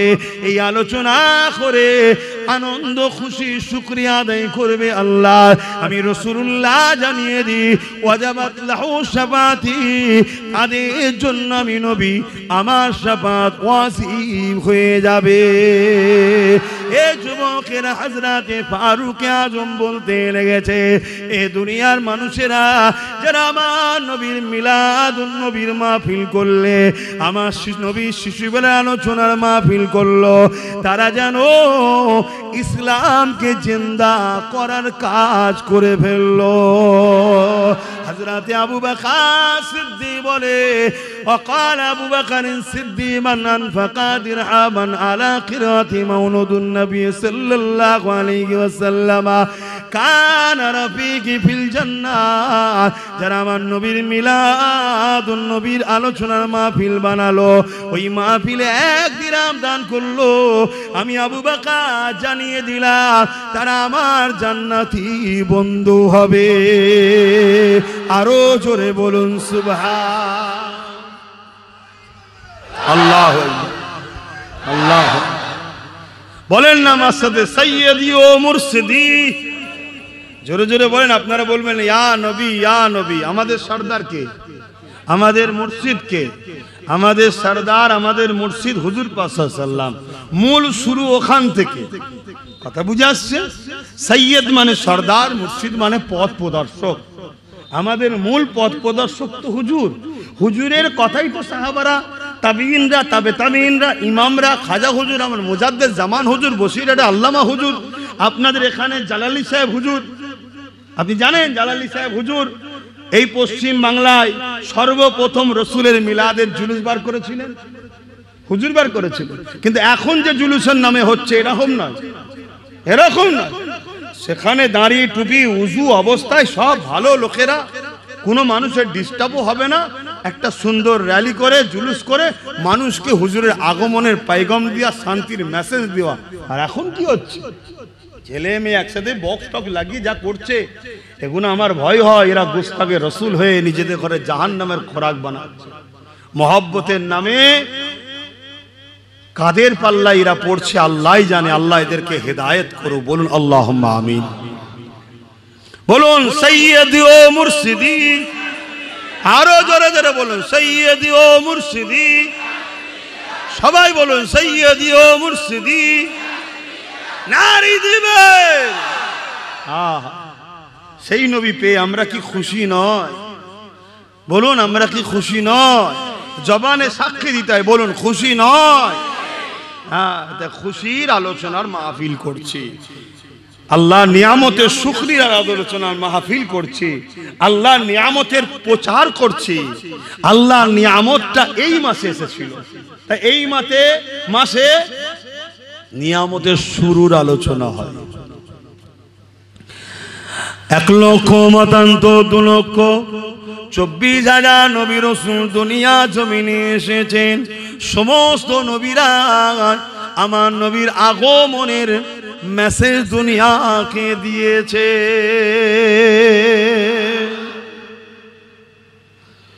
সবাই বলেছে লা ইলাহা ইল্লাল্লাহ, নেই কোন ইলাহা এক আল্লাহ ছাড়া। দ্বিতীয় নম্বর বলেছে একজন আসছে যিনি আল্লাহ পাকের পেয়ারা, যিনার নাম আল্লাহ পাকের আরশে আজিমে লেখা আছে লা ইলাহা ইল্লাল্লাহর পাশে মুহাম্মদুর রাসূলুল্লাহ। তাই সবাই আমার নবীর মেসেজ করছে, যেমন মাইকিং করা হয়। আজ আমাদের গ্রামে নবীর গোলাম আব্বাস সিদ্দিকী আসছে। আমি গোলামের যদি প্রচার হয়, দোনো জাহানের সুলতানের প্রচার সেরকম ভিআইপি দিয়ে আল্লাহ করিয়েছে, কি নবীদের দ্বারা। যত বড় ভিআইপি তার প্রচারকও ভিআইপি। আর আমরা যে প্রচার করছি এটা আমাদেরকে আল্লাহ সুযোগ দিয়েছে যে আমার বন্ধুর প্রচার করে নসিবটাকে চমকেলে। জোরে বলুন সুবহানাল্লাহ। কমসে কম কিয়ামতের দিন যে বলতে পারবো কি করেছি আল্লাহ, কিছু নেই, খালি কলসি নিয়ে এসেছি, ব্যাগ খালি, কিচ্ছু নেই। নামাজ পড়েছি কবুল হয়েছে কি জানি না, রোজা রেখেছি কবুল হয়েছে কি জানি না, হজ করেছি কবুল হয়েছে কি জানি না, দান করেছি কবুল হয়েছে কি জানি না, আল্লাহ কিচ্ছু নেই। তবে খোদা তোমার বান্দাদের ঘরে যখনই পেতাম, বান্দিগুলোকে যখনই পেতাম, শুধু বলতাম তোমার বন্ধু এই ছিল এই ছিল এই ছিল এই ছিল, এই ভালোবাস ভালোবাস ভালোবাস ভালোবাস, এটা শোনাতাম। আমার বিশ্বাস এর জন্যই আমি জান্নাত চলে যাবো। তুমি আমার বিরুদ্ধে করকে যাও, আমার বিশ্বাস এটা আমার ঈমান। কি বলছো? এটা আমার বিশ্বাস। তোমার যদি মনে হয় এটা বেকার, তা তোর কাছে বেকার, তা আমি কি করব? ঠিক না ভাই? ঠিক গো ভাই, এটা আমার বিশ্বাস। কেন? আমরা দেখেছি কাব বিন রাবিয়া আমার রাসূলকে বলছেন, আমার রাসূল একদিন বলছেন, হে কাব বিন রাবিয়া, মাথায় হ্যাট করে শুধু সেবাই করে যাবি, কিছু চাইবি না? এতদিন ধরে কাজ করছিস, কোনোদিন কিছু বললি না এটা লাগবে ওটা লাগবে এটা লাগবে, বল আজ বল তেরা क्या चाहिए।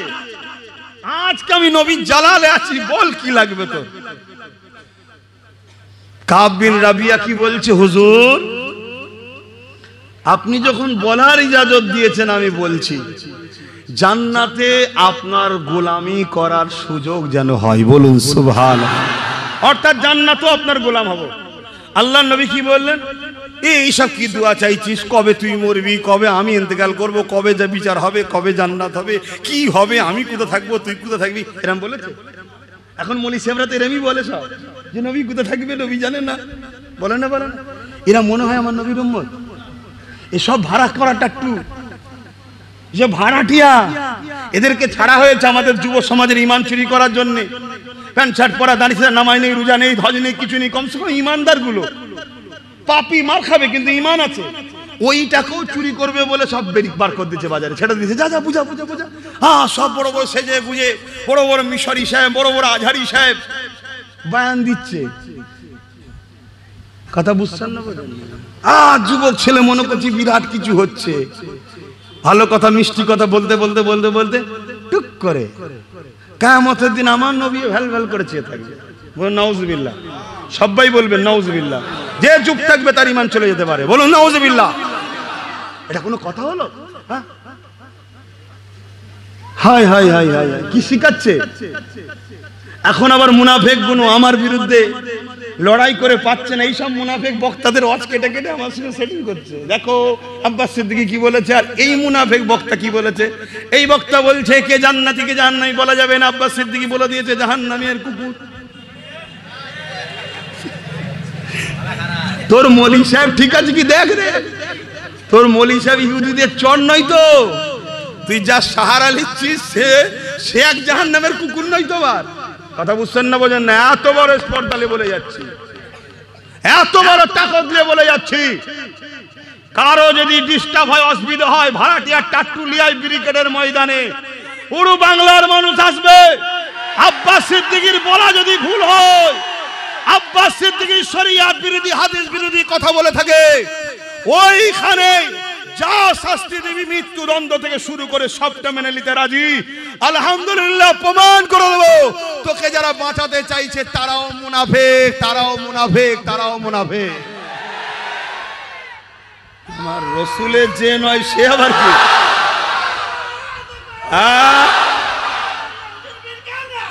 মন দিয়ে শোনেন, আব্দুল্লাহ ইবনে উবাই নাম শুনেছেন? মুখ ভর্তি দাড়ি, মাথায় টুপি, পাগড়ি, জুব্বা, হুজুরের হাতে হাত দিয়েছে। শুনছেন তো আব্বা জানেরা? অসুবিধা হচ্ছে নাকি? আব্বা অসুবিধা হচ্ছে? বাবাজিটা সারা জীবন ঝগড়াই করবে, তোমার কাজই তো ঝগড়া না হলেই তো সন্দেহ হয় যে গোল আলু হয়ে যায়নি তো। কি গোল আলু শাকেও থাকে, মাছেও থাকে, গোসেও থাকে, পটলে থাকে, ঝিঙেই থাকে। ও আলু যে কখন কাউকে কাঁদাবে আর হাসাবে বোঝা মুশকিল। এখন সবার মাথায় হাত, আলুর দাম কমে গেছে, তবে আবার শুনছি নাকি বাড়বে। কি এই যে কখন কাঁদায় কখন হাসাই বোঝা মুশকিল। গোল আলু টাইপের হওনি, আলুতে সুগার হচ্ছে। হ্যাঁ কি গো, কথা বুঝছেন তো নাকি? ঝগড়া না হলেই তো ডাউট হয় যে কিছু গন্ডগোল হয়ে গেল নাকি বলি। আজ আমি আপনাদেরকে বলে যাচ্ছি, পালিতপাড়া গ্রামবাসী এলাকার মানুষ, জান্নাতি উলামা, মোমেন উলামাদের বৈশিষ্ট্য হলো সময়ের জালিম শাসনের সঙ্গে তার লড়াই হতেই হবে। যদি সময়ের জালিম শাসকের সঙ্গে কোন উলামা ঝগড়া ফাসাদ না হয়, জানতে হবে উলামা জান্নাতি, হক উলামা নয়, ও 2 নম্বর।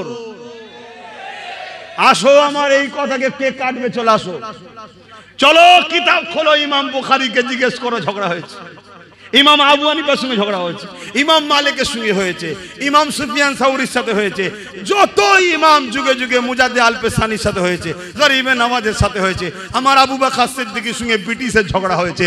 সময়ের শাসক যদি জালিম হয়, হাক্কানি আলেম তার বিরুদ্ধে বলতেই হবে। যদি না বলে সে হাক্কানি আলেম নয়। আমাকে ঘাটালে করে খাওয়া সব বন্ধ করে ফেলবো। অনেকে মুখ খুলছে আমি কথা বলাতে, এটা একজনকে বলা ঠিক হয় না। তোর পেশা কি রে? ডাক্তারি তো, যা রুগী দেখবি যা। তোর পেশা কি রে? উকিল তো, যা ওইদিকে যা। এদিকে কেন মাথা গলাচ্ছি? বুকা কুদে করে বুঝিস ইমান চলে যাবে যেখানে সেখানে মাথা গলায়। আল্লাহর কোরআন বলছে যারা জালিম হয়, যারা মুনাফিক হয়, তারা চতুষ্পদ জন্তুর থেকেও নিকৃষ্ট। আমি তো ভালো লকাব দিয়েছি, বেশি ঘাটালে আরো কিছু বলে ফেলবো। মানে কোরআন দলিল আছে, চতুষ্পদ উলাইকা বালহুম আদাল, চতুষ্পদ জন্তু এবং তার থেকেও। তুই আল্লাহর সঙ্গে ঝগড়া করবি জানা?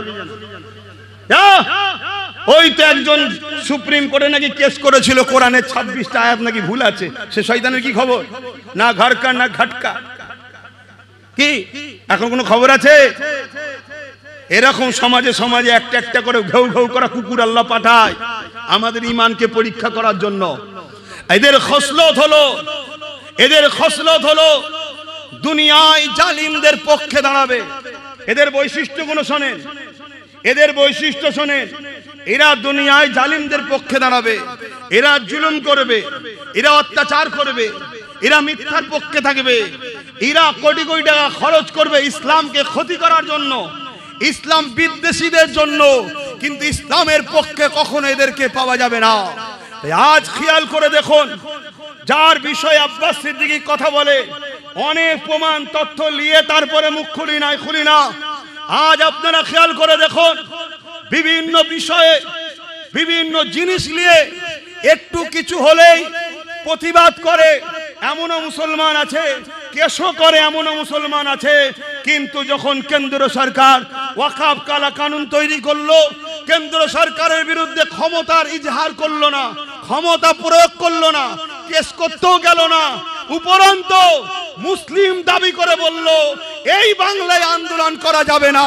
যে মুসলমান বলবে এই বাংলায় মসজিদ মাদ্রাসার পক্ষে আন্দোলন করা যাবে না, সেই মুসলমানকে আপনারা ওলি ভাবতে পারেন, আমি জাহান্নামের কুকুর মনে করি। শুনছেন না শোনেন? মিশবেন আমার সাথে? হাত তুলে দেখান, মিশবেন? হাত লম্বা করে তুলে রাখেন। লড়াই করতে হবে, রাজি আছেন? ইসলামকে বাঁচাবার জন্য জীবন দিতে হবে, রাজি আছেন? অন্যায়কে মিটিয়ে ইনসাফ প্রতিষ্ঠিত করার জন্য জীবন লাগলে দিতে হবে, রাজি আছেন? ইনসাফ, ইনসানিয়ত, মানবতা প্রতিষ্ঠিত করতে হবে, রাজি আছেন? আমার নবী গরিব দুঃখীদের হয়ে লড়াই করেছে, আপনারা লড়াই করবেন? আমার নবী এতিম বিধবাদের হয়ে লড়াই করেছে, আপনারা করবেন? আমার নবী মাতৃভূমির জন্য লড়াই করেছে, আপনারা করবেন? এতে যদি কেউ বলে রাজনীতি করছে, জানতে হবে সেই মুসলমানটা সব থেকে বড় জাহান্নামের কুকুর। হাত নামান। এ কথা এখানে বলা যাবে না। শুধু বলছে রাজনীতি করছে। ওই শয়তান, তোর যখন বেঈমান নেতা আমার নবী আনা মাহফিলে ইফতার পার্টিতে নামে ঘুমটা দিয়ে আসে, ওই শয়তানকে জিজ্ঞেস করিস রাজনীতি হচ্ছে নাকি? তখন তোর মাথায় হুঁশ থাকে না যে কলকাতার ঈদের নামাজে গিয়ে ঘুমটা দিয়ে যেখানে মুসলিম নারীদের যাওয়া নিষেধ আছে, সেখানে তুই বেঈমান কেন এলি? জিজ্ঞেস করিস? তখন মনে হয় না রাজনীতি হচ্ছে? আমার নবীর মেম্বারে আমার নবীর উম্মতদেরকে, আমার নবীর রেখে যাওয়া দিনকে বাঁচাবার জন্য আমি হাজার বার বলবো, জুলুমের বিরুদ্ধে লড়াই করা ইসলামে জায়েজ, অন্যায়কে খতম করা ইসলামে ফরজ, মানবতা ইনসানিয়াতকে জিন্দা করা ইসলামে ফরজ। আরে ইসলাম তো দাঁড়িয়ে আছে দুটো প্ল্যাটফর্মের উপরে, দুটো পার্টির উপরে। অন্যায়কে মিটাও, ন্যায়কে প্রতিষ্ঠিত করো, এর নাম ইসলাম। নামাজ, রোজা, দাড়ি, টুপি ওটা ব্যক্তি জীবনের ইসলাম। সামাজিক জীবনের ইসলাম হলো অন্যায়কে সমাজ থেকে খতম করতে হবে, চুরি বন্ধ করতে হবে, খুন বন্ধ করতে হবে, দাঙ্গা বন্ধ করতে হবে, অত্যাচার বন্ধ করতে হবে, নারীর উপরে রেপ বন্ধ করতে হবে, জুলুম বন্ধ করতে হবে। যে দায়িত্ব নিয়ে জুলুম করে বন্ধ করতে পারবে না, তার দায়িত্বে থাকার অধিকার নেই। তার বিরুদ্ধে লড়াই করে সমাজকে অন্যায় মুক্ত করার নাম হলো ইসলাম। জোরে বলুন সুবহানাল্লাহ, আরো জোরে বলুন সুবহানাল্লাহ।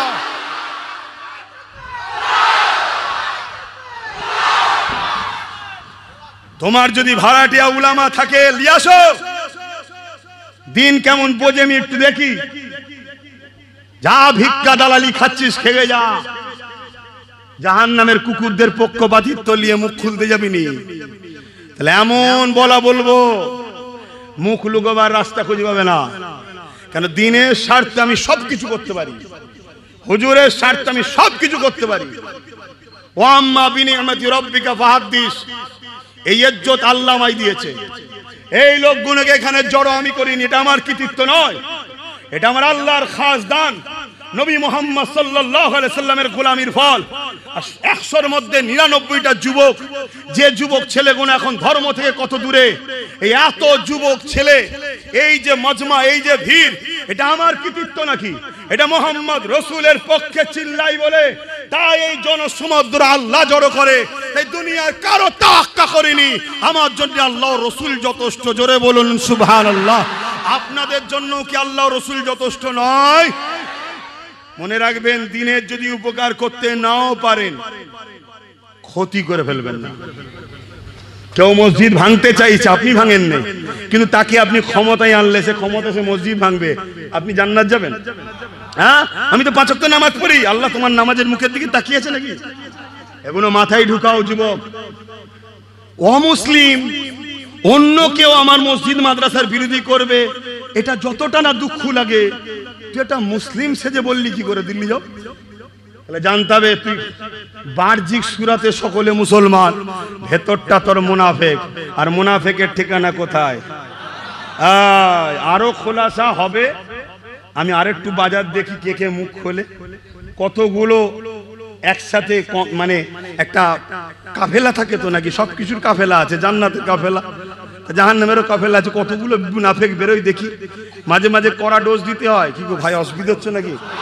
কেন কড়া ডোজ দিতে হয়? প্রেমটা কতটাকে দেখতে হয়। কখনো কখনো মুখের উপর বলতে হয় আমার পয়সা টয়সা নেই, শাড়ি ফাড়ি কিনে দিতে পারবো না, বলেছেন কখনো? দেখতে হয় যে প্রেমটা কতটা আছে। যদি বলে আচ্ছা ঠিক আছে তাই আপনি যেটা বলবেন, তাহলে জানতে হবে সাচ্চা ভালোবাসে। আর তখনই যদি বলে আমার কপাল ফেটে গেছে তো আপনার সঙ্গে থেকে, জানতে হবে ওরে সর্বনাশ, এ দিয়া পর্যন্ত রাজি। কি তা কে কে ভালোবাসে ইসলামকে? কত মুসলমান দরদি, অনেক সংগঠন আছে না মুসলমান দরদি বলে, অনেক মুসলিম আবার আছে, অনেক অমুসলিম সেজেও আছে। আমরা মুসলিম দরদি বলেন বলে না? হ্যাঁ, এসব মুনাফেক চিনার জন্য মাঝে মাঝে ডোজ একটু কড়া দিতে হয়, ডোজ একটু কড়া দিতে হয়। আমার নবী পাক সাল্লাল্লাহু আলাইহি ওয়াসাল্লাম মদিনার নবাবিতে বসে আছে, সবাই এসে ঘুরঘুর করছে আমার নবীর কাছে, ইহুদি খ্রিস্টান আর যারা সাহাবা ঈমান এনেছে তারাও, ইহুদিরাও আসছে, সব ঘুরঘুর করছে। আল্লাহ কোরআনের আয়াত নাজিল করে দিলেন, তোমরা আমার নবীর যে ইতিআত করবে তারাই মূলত আমার ইতিআত করলো। বাস, এই আয়াত যেই নবী শুনিয়েছে যে আমার ইতিআত করতে হবে, অমনি সব সমালোচনা শুরু হয়ে গেছে। কি বলছে এসব? কি বলছে? আল্লাহ পাক কোরআনের মধ্যে আবার আয়াত নাজিল করলেন, হাবিব মুনাফিক চিনার জন্যই আপনাদের ভাষায় বলছে এই ডোজ দেওয়া হলো, এই আয়াত দেওয়া হলো মুনাফিক চিনার জন্য। শুনছো তো নাকি? হ্যাঁ, এবারে যারা চিটে ছিল সব ছিটকে ছাটকে ফুসফাস ফুসফাস, এখানে গুজগুজ ওখানে গুজগুজ, এটা বলা ঠিক হচ্ছে? হুজুরের ছেলে একটা এরকম জায়গায় এসে কেন? আচ্ছা ঠিক আছে, এটা বলবে কেন? আমার মা বাপকে যখন গাল দিয়েছিল তোদের বুকে ব্যথা হয়নি? তখন বলা যায় না? যখন একটা মুসলিম মেয়ে এমন কোনো কথা বলেছে তার আগে এই কথাটা আরেকজন 12টা বলেছে, তখন কেস করা যায় না? ও মুসলিমটাকে কেস করতে মন যাচ্ছে না, একে বেপরদা করতে হবে। তুই মুসলমান না মুসলিম সুরাতে বেঈমান রে? ভাবা দরকার আছে না? না, হ্যাঁ, যেখানে সেখানে ছুটি শুধু গুজুর গুজুর করিস, আর রোজার মাসে ইফতারে লাথি মারছিস, মানুষের কল ভেঙেলে চলে যাচ্ছিস। বলেন এটা মুসলমানের কাজ না মুনাফিকের? হ্যাঁ, নাই কাজ দোষটা করেছে আব্বাস সিদ্দিকী, তো পানিটা তো আব্বাসের মা বাপও খায়, কলটা ভাঙলি আব্বাসের বাচ্চাটা তো শুকিয়ে থাকবে। এটা কি মুনাফিকি নয়? এরকম ঘটনা ঘটে না? ঘটে না? যে সব মুসলমানরা এই জুলুম অত্যাচার করে এরা কেউ মুসলমান না। এরা যদি মুসলমান হয় ইসলাম ভুল হয়ে যাবে। ইসলাম কখনো জালিমকে অ্যাকসেপ্ট করে না, ইসলাম কখনো জালিমের সাথ দেয় না। হযরতে মাওলা আলী বলেছে, জালিমকে সহযোগিতা করো না, যদি তোমার ভাই হয় তার বিরুদ্ধে লড়ো, জালিমের সাথ দিও না। কেন? জালিমের সাথে আল্লাহ নেই। কোন অমুসলিমের সঙ্গে যদি জুলুম হয়, এখানেও বলে যাচ্ছে, কোন অমুসলিমের সঙ্গে যদি জুলুম হয়, তুমি যদি মনে করো মুসলমানদের জুলুম করছে আমি মুসলমানের সাথে থাকবো, আল্লাহ নবী বলছে সে আমার কেউ নয়। কেন? যে জুলুম করে সে মুসলমান থাকতে পারে না। শুনছেন তো নাকি? আমার কথা কি ভুল হচ্ছে? কষ্ট দিচ্ছে আপনাদেরকে? আসেন তাহলে আবার নবী পাকের আলোচনায় যাই। এ যুবকের আম্মা যান আমেনা হুজুর বলতে লেগেছে, আমার বাচ্চা দুনিয়া জমিনে আসলে আসার সাথে সাথে এ নওজওয়ানেরা, আমার তোমরা যখন দুনিয়া এসেছিলা মা বলেছিল আমার পুত্র সন্তান, নারী এলে কন্যা সন্তান, কিন্তু আম্মা আমেনা বললেন আল্লাহ পাক আমার পবিত্র রেহেম থেকে একটা নূর দুনিয়ায় পাঠিয়েছে, যে নূরের আলোয় ঘরটা আলোকিত হয়ে গেল, পাক পবিত্র পরিষ্কার অবস্থায়। তুমি আমি এসেছি, শরীরে নাপাক ছিল, রক্ত ছিল। আম্মা আমেনা বলে আমার বাচ্চা ছিল না, আমার বাচ্চা সিজদায় পাক জায়গাতে একটা রাখা হলো পাক কাপড়ে, রাখতে দেরি আমার বাচ্চা কট ফিরে ঘুরে গিয়ে রুকুতে পড়ে সিজদা, আমার বাচ্চা কাঠ ফিরে ঘুরে গিয়ে এমন কোন সিজদায় পড়ে যায়, আল্লাহ পাক পাকের তারিফ প্রশংসা করে। এ যুবকেরা, আম্মা আমিনা বলতে লেগেছে, আমার বাচ্চা সিজদা থেকে উঠে তাসাউদে যেমন আমরা বসি ওই বৈঠকে বসে গেল। সাদা আঙুলটা আসমানের দিকে ঘোরায় আর পুরো উংলি থেকে এত নূর বেরোয়, সারা দুনিয়া আলোয় আলোকিত হয়ে গেছে। আমি আমার বাচ্চাকে কোলে নিয়ে নিলাম। আমার বাচ্চাকে কোলে নিবার পরে আমি দেখতে পেলাম আমার ছাদটা ফাটতে শুরু হয়েছে। যেখান থেকে কুয়াশা ঢুকতে শুরু করেছে, এত কুয়াশা ঢুকেছে আমার ঘরটা অন্ধকার হয়ে গেল। গায়েবী আওয়াজ এসে গেল, এই বাচ্চাকে গায়েব করে দাও। আমি চিন্তিত হয়ে গেলাম, আওয়াজ এসে গেল, না না, এই বাচ্চাকে সমস্ত মখলুকাত ঘুরিয়ে দেখা হবে। কেননা সবাই ইন্তজারে ছিল কবে আখেরি নবী আসবে। এটাই যে সে আখেরি নবী, সবাইকে জানিয়ে দেওয়া হবে, যাতে করে পরে না আমার বাচ্চা আমার হাবিবের ওপরে ঈমান আনতে অস্বীকার করে। তে আমার নবী পাককে সবাইকে দেখানো হইয়ে দেখিয়ে দিয়ে আম্মা আমিনা হুজুরের কোলে আবার ফিরিয়ে দেওয়া হয়। আল্লাহু আকবার। ইয়া রাসূলুল্লাহ, ইয়া রাসূলুল্লাহ, সেই নবীর উম্মত আমরা কত সৌভাগ্যবান বলুন, সৌভাগ্যবান নয়? হ্যাঁ, ভালোবাসা দেখালে শুধু মুখে হবে? সেই নবীর জন্য তো তোমাকে কুরবান হতে হবে, সেই নবীর জন্য তোমাকে তো লড়তে হবে, সেই নবীর জন্য তোমাকে তো হক কথা বলতে হবে। আমরা কখনো কারো ধর্মের উপরে আঘাত, কারো ধর্মগুরুর উপরে আঘাত, কিন্তু আমার নবীর উপরে কেউ আঘাত দিলে তাকে ছেড়েও দিই না। এটা হচ্ছে আমাদের আকীদা। ঘেটো না, ঘাটলে ছাড়বো। তুমি আমায় গালি দাও, আমায় ছোট বড় কথা বলো, আমি খামোশ খেয়ে নেবো, চলো, আল্লাহ বিচার করবে। কিন্তু তুমি যদি আমার নবীর ব্যাপারে পাল্লা দিতে যাও, গায়ে জোর দিয়ে প্রোগ্রাম হতে দেবো না, ভেঙে দেবো স্টেজ। শুনছেন তো নাকি? এই ছেড়ে দেওয়া যাবে? সেটাই তো আব্বাস সিদ্দিকী করেছে। বাপেরা, নওজোয়ান তরুণেরা, এ নবী পাকের প্রেমিকেরা, যে রাসূলুল্লাহর জন্য আমি কোরআন পেলাম, দিন পেলাম, ইসলাম পেলাম, সেই রাসূলুল্লাহকে মুহাব্বত করেন, ভালোবাসে, এটা আমার আল্লাহ পাকের হুকুম। যারা নবীকে মুহাব্বত করবে, ভালোবাসবে, আল্লাহ তাদেরকে ভালোবাসবে ওয়াদা করেছে। এবং আল্লাহ তার আল্লাহকে বড় দয়ালু মেহেরবান পাবে। কুল ইন কুনতুম তুহিব্বুনাল্লাহা ফাত্তাবিউনি ইউহিব্বুকুমুল্লাহ ওয়া ইয়াগফিরু লাকুম যুনুবাকুম ওয়াল্লাহু গফুরুর রহিম। তাই দুনিয়ায় কে কি বলছে দেখে লাভ নাই, কেননা 30, 40, 50 বছরের জিন্দেগি, এই সামান্য জিন্দেগির জন্য আখিরাতকে অন্ধকার করবেন না। এই সামান্য জিন্দেগির জন্য আখিরাতকে জাহান্নাম ঠিকানা বানাবেন না।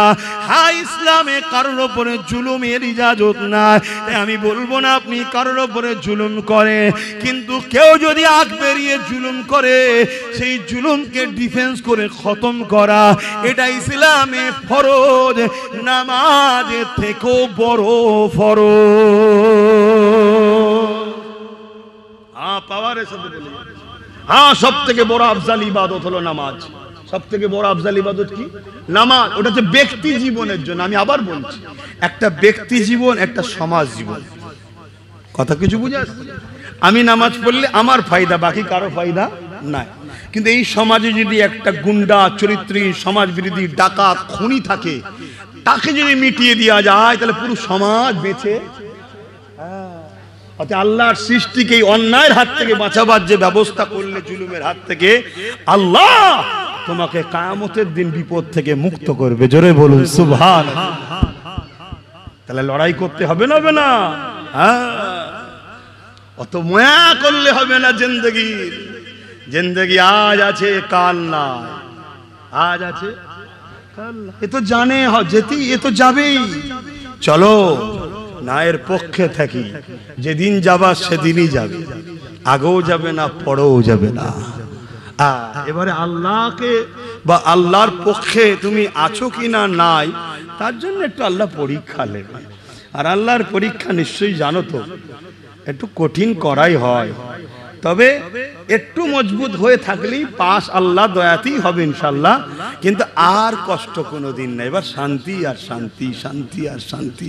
আর শয়তানের রাস্তা শুরুটা একটু আরামে হয়, খুব ভালো লাগছে। কি শয়তানের রাস্তাটা শুরু খুব আরামে হয়, ফুলের রাস্তাতে শুরু হয়। গরিবের টাকা, ইতিমের টাকা, বিধবার টাকা, অসহায়ের টাকা সব ঝেড়ে টুরে নিয়ে গাড়ি বাড়ি, ও কি ভালো জিন্দেগি বলতো। হ্যাঁ, কিন্তু কিছুদিন পরে এমন অন্ধকার আসে, ওই অন্ধকার থেকে আর দুনিয়া আখিরাত কোনো জায়গাতে বেরোনো পায় না। পাপ দুই ধরনের হয়, একটা আল্লাহর সঙ্গে, একটা বান্দার সঙ্গে। একটা হক, আল্লাহর হক, আর একটা এই বলবেন তো আমার আব্বা জান কোনো কষ্ট পেচ্ছেন নাকি? বাচ্চা ভুল বলছে? আরে আমি তো আপনাদেরই সন্তান, বলুন কষ্ট পেচ্ছেন? পাপ একটা আল্লাহর হক, একটা বান্দার হক। কেউ নামাজ কাজা করেছে, কার হক নষ্ট করেছে? জোরে বলুন। আল্লাহ পাক বলছেন আমি রহমান রহিম, সাবাকাত রহমতি আলা গাযাবি। এ বান্দা নামাজ কাজা করেছিস? জি আল্লাহ। আয় কাঁদ, বল আল্লাহ মাফ কর দে, বল আমি আল্লাহ মাফ করে দেবো। জোরে বলুন সুবহানাল্লাহ। আর তুই কারো একটা গাছের ডাল কেটে নিয়েছিস,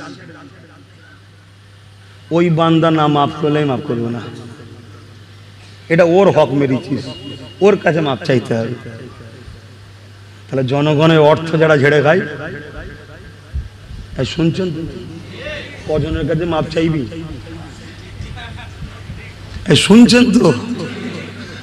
তাহলে আব্বাস সিদ্দিকী কিছু ভুল লাইনে আছে নাকি? আহারে, কত এমন গরিব মানুষ আছে যাদের বাচ্চাগুলো রাত্রিরে না খেয়ে ঘুমোয়, পানি খেয়ে ঘুমোয়, কঠিন রাত্রিরে ঘুম পেয়ে ভেঙে যায় খিদের চোটে, কাঁদে বাচ্চারা, মা সান্ত্বনা দেয়। একদিন দুজন পরে মায়ের ধৈর্য হারা হয়ে যায়, বাচ্চাকে মারে, গলা টিপে ধরে। এই সমাজে ঘটছে না ঘটে না? ওই গরিবের মালগুলো ঝেড়ে খায় যারা, তারা কি জান্নাত? সেই হারামখোর জাহান্নামীগুলোর জন্য কথা বললে আপনাদের গায়ে লাগাতে উচিত নয়। কথা বুঝে আসছে না? না, হ্যাঁ, আল্লাহর মার তো হঠাৎ করে হয় না, অনেক পাপ বেড়ে বেড়ে বেড়ে বেড়ে বেড়ে বেড়ে একদিন আল্লাহর পক্ষে মার হয়। তা আমিও তো সেই আল্লাহরই বান্দা, শয়তানি দেখে দেখে সহ্য করে করে করে করে একদিন চপাং করে একটা দিয়েছি, সব জায়গায় এখন চলছে, যেখানে কান পত চলছে। কি ওই এখন থাক না পেরেশান। আল্লাহ শুকর, প্লেনে করে গেছিলাম এই কিছুদিন আগে, কোথায় জানো? তামিলনাড়ু। যাবার সময় প্লেনেও ঘুমোচ্ছি, আসার সময় প্লেনে ঘুমোচ্ছি, আল্লাহর আকাশে ঘুমোচ্ছি। কত মানুষ চিন্তাই থাকে ঠুস করে পড়ে গেলে একেবারে চলে যাবে, কিন্তু আমি ঘুমোচ্ছি বা আমার এই সব ঘুমোচ্ছে। নাসির কোথায় গেল? আর আমাদের আলা ও তো নাক ডাকছে দেখি। কথা বুঝলেন কেন ঘুমোচ্ছি আমরা? কারণ আমরা জানি যদি ঠুস করে পড়ার ব্যাপার থাকে জেগে বসেও পড়বো, আর যদি ঘুমিয়ে পড়ার না ব্যাপার থাকলে ঘুমলেও পড়বো। আমাদের ভরসা আল্লাহর উপরে, ঠিক না বেটি? আমি কি জেগে কি রুখে দেবো নাকি? পড়ার থাকলে রুখবে কে? হ্যাঁ, অতএব সব যখন আল্লাহর উপরে তাওয়াক্কালতু আলাল্লাহ হয়ে বেরিয়ে পড়েছি, একটু ঘুমিয়ে এলে প্লেনের উপরে, আর আকাশে উঠে গেলে নিশ্চিন্তায় ঘুমও হয়, দুনিয়াবি খেয়াল থাকে না, তো অনেক দূরে চলে যাই। আহা, অতএব আল্লাহর মা দুনিয়ার বার। আপনাদের কাছে এই কথাগুলো বলছি, কেউ কষ্ট পাচ্ছেন কেন? আমি চাই না আপনারা জালিমদের পক্ষপাতী করেন। জালিমের পক্ষপাতিত্ব করলে আপনি জালিমদের মধ্যে গণ্য হবেন, জালিমদের দলভুক্ত হবেন, জালিমদের সাথে আপনাকে হাসন নাসর হবে, জালিমদের ঠিকানা যেখানে আপনি সেখানে যাবেন। তাই আপনারা আমার দাদা পীরের রুহানি বাচ্চা বা মাঝের হাট্টি সাহেবের রুহানি বাচ্চা, যাই হন আল্লাহর অলিদের বাচ্চা, বাংলার মানুষ অলিদের বাচ্চা, তাই তো নাকি? আপনারা কোনো না কোনো অলির দরবারের সঙ্গে আপনাদের যোগাযোগ আছে। আর আলহামদুলিল্লাহ বাংলায় যে অলির কাছেই যান না কেন, সেই অলির হেড অফিস হলো ফুরফুরা শরীফ দাদা হুজুর, তাই তো নাকি? আব্বাস হুজুর নয়, দাদা হুজুর। হ্যাঁ, আমিও জানি দাদা হুজুর, কাউকে আমায় ঘুম ভাঙাতে হবে না, আমি জানি দাদা হুজুর। সেই জায়গায় তা আমি চাই না অলিদের রুহানি বাচ্চাগুলো দুনিয়ায় সামান্য স্বার্থে, বিশেষ করে আমার মা গুলো মারে বোন রে, আপনাদের ভাই আপনাদের সন্তান বলছি, একটু ভাবেন আপনার আব্বাদের কজন? মায়েদের ঘরে বলছে আপনার আব্বারা কজন? 8, 9, 10 জন, তাই তো নাকি? এই যে মুরব্বীরা বসে আছে, আপনারা ভাই মনে হয় 5, 6, 7 হবে, আর আপনার আব্বারা 10, 12-র উপরে কোনো খবর নেই। ভুল বলছি নাকি? কিন্তু কোনোদিন শুনেছেন যে বাপ মা ছেলেকে শুকিয়ে রেখেছে? বলেন বলেন বলেন। আর আজকে এত আঁচড়াচ্ছি তাও বলছে নেই নেই নেই নেই নেই নেই। খোদার মার, খোদার মার। আমাদের হালাল পয়সা হারাম ঢুকে গেছে, ওই যে প্ল্যান করে ঢুকানো হচ্ছে। এবার এই কথা যেই বলবে বলে ওই তো রাজনীতি করছে। ওরে শয়তান, তুই আমার কমের মধ্যে হারাম ঢুকিয়ে দিলি, সেটা ভুল করলি না, আর আমি ধরিয়ে দিচ্ছি কমকে, এটা ভুল করে ফেললাম। কথা বলেন, ভুল করছি নাকি? তুই তো ঢুকাচ্ছিস হারাম পয়সা। কেন? পুরুষ যদি ইনকাম করে ভুল যদি হয়, পুরুষকে আল্লাহ কিয়ামতের দিন ধরবে, নারীদেরকে আল্লাহ ধরবে না। তাই মায়েদের দোয়া কবুল হতো, কিন্তু আজ বড় প্ল্যান করে নারীর ইনকাম করিয়ে দিল।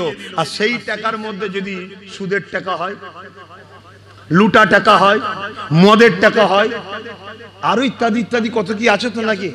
তাহলে হারাম না হালাল? হ্যাঁ, এটা বুঝতে হবে। এজন্য আল্লাহর নবী বললেন ভিক্ষা আল্লাহ পছন্দ করে না। একটা সুদখোরের বাড়ি 1 কাপ চা খাওয়া যাবে?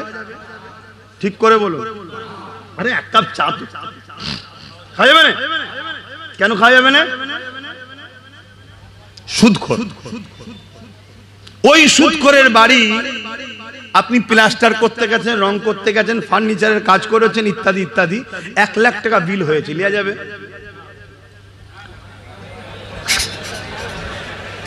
লিয়া যাবে না? হ্যাঁ, কেন?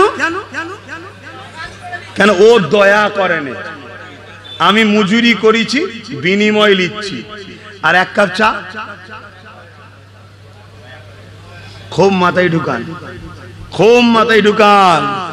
পারিশ্রম লিয়াটা আলাদা জিনিস। সে যেই দিক,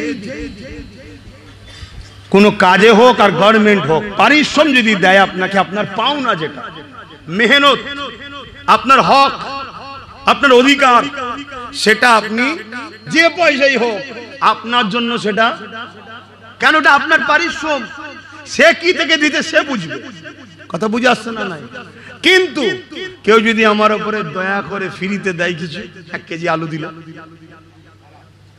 আমার কি দরকার আছে? আমি কি জন্য, তুমি আমায় কি জন্য দিলে? কি দয়াতে?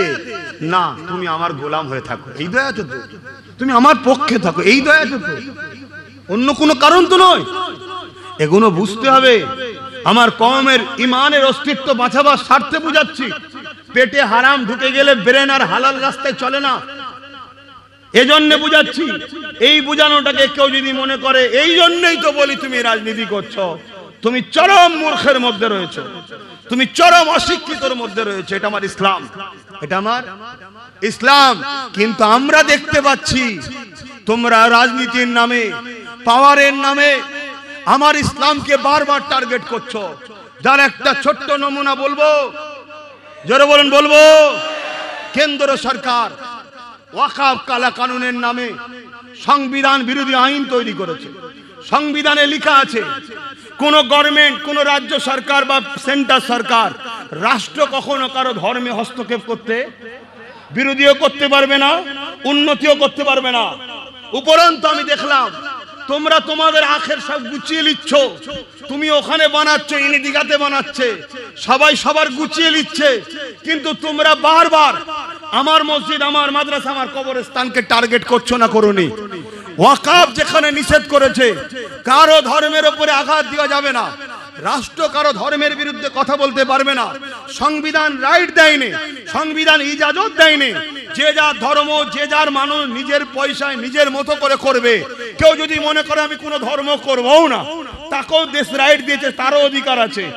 এই দেশে কেন্দ্র সরকার ওয়াকফ কালা কানুনের নামে সংবিধান বিরোধী আইন করে মসজিদ, মাদ্রাসা, কবরস্থান, ঈদগাহ, খানকা, মুসলমানদের পেহচান, মুসলমানদের ঐতিহ্য, মুসলমানদের মসজিদ, মাদ্রাসা, ঈদগাহকে ভেঙে দেবে, দখল করে নিয়ে কর্পোরেটদের হাতে, পুঁজিপতিদের হাতে তুলে দিবার একটা ষড়যন্ত্র করেছে হাসিনা।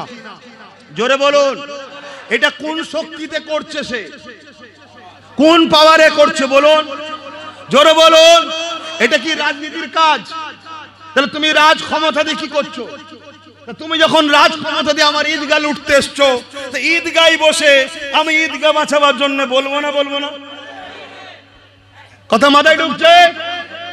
এই আন্দোলন পুরো দেশ জুড়ে চলছে, সব জায়গায় আন্দোলন চলছে। উত্তরপ্রদেশেও আন্দোলন হচ্ছে।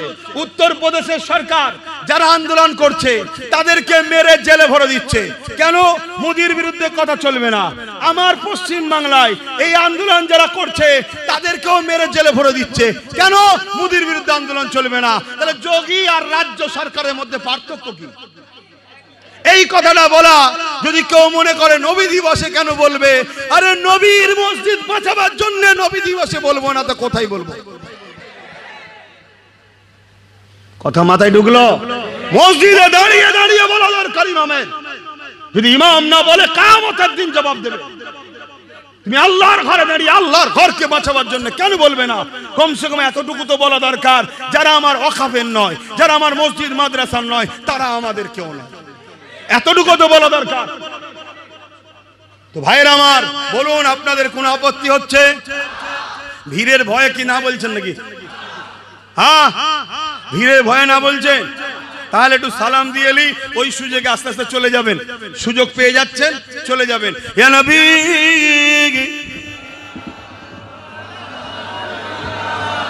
কি আমি ভুল বলছি?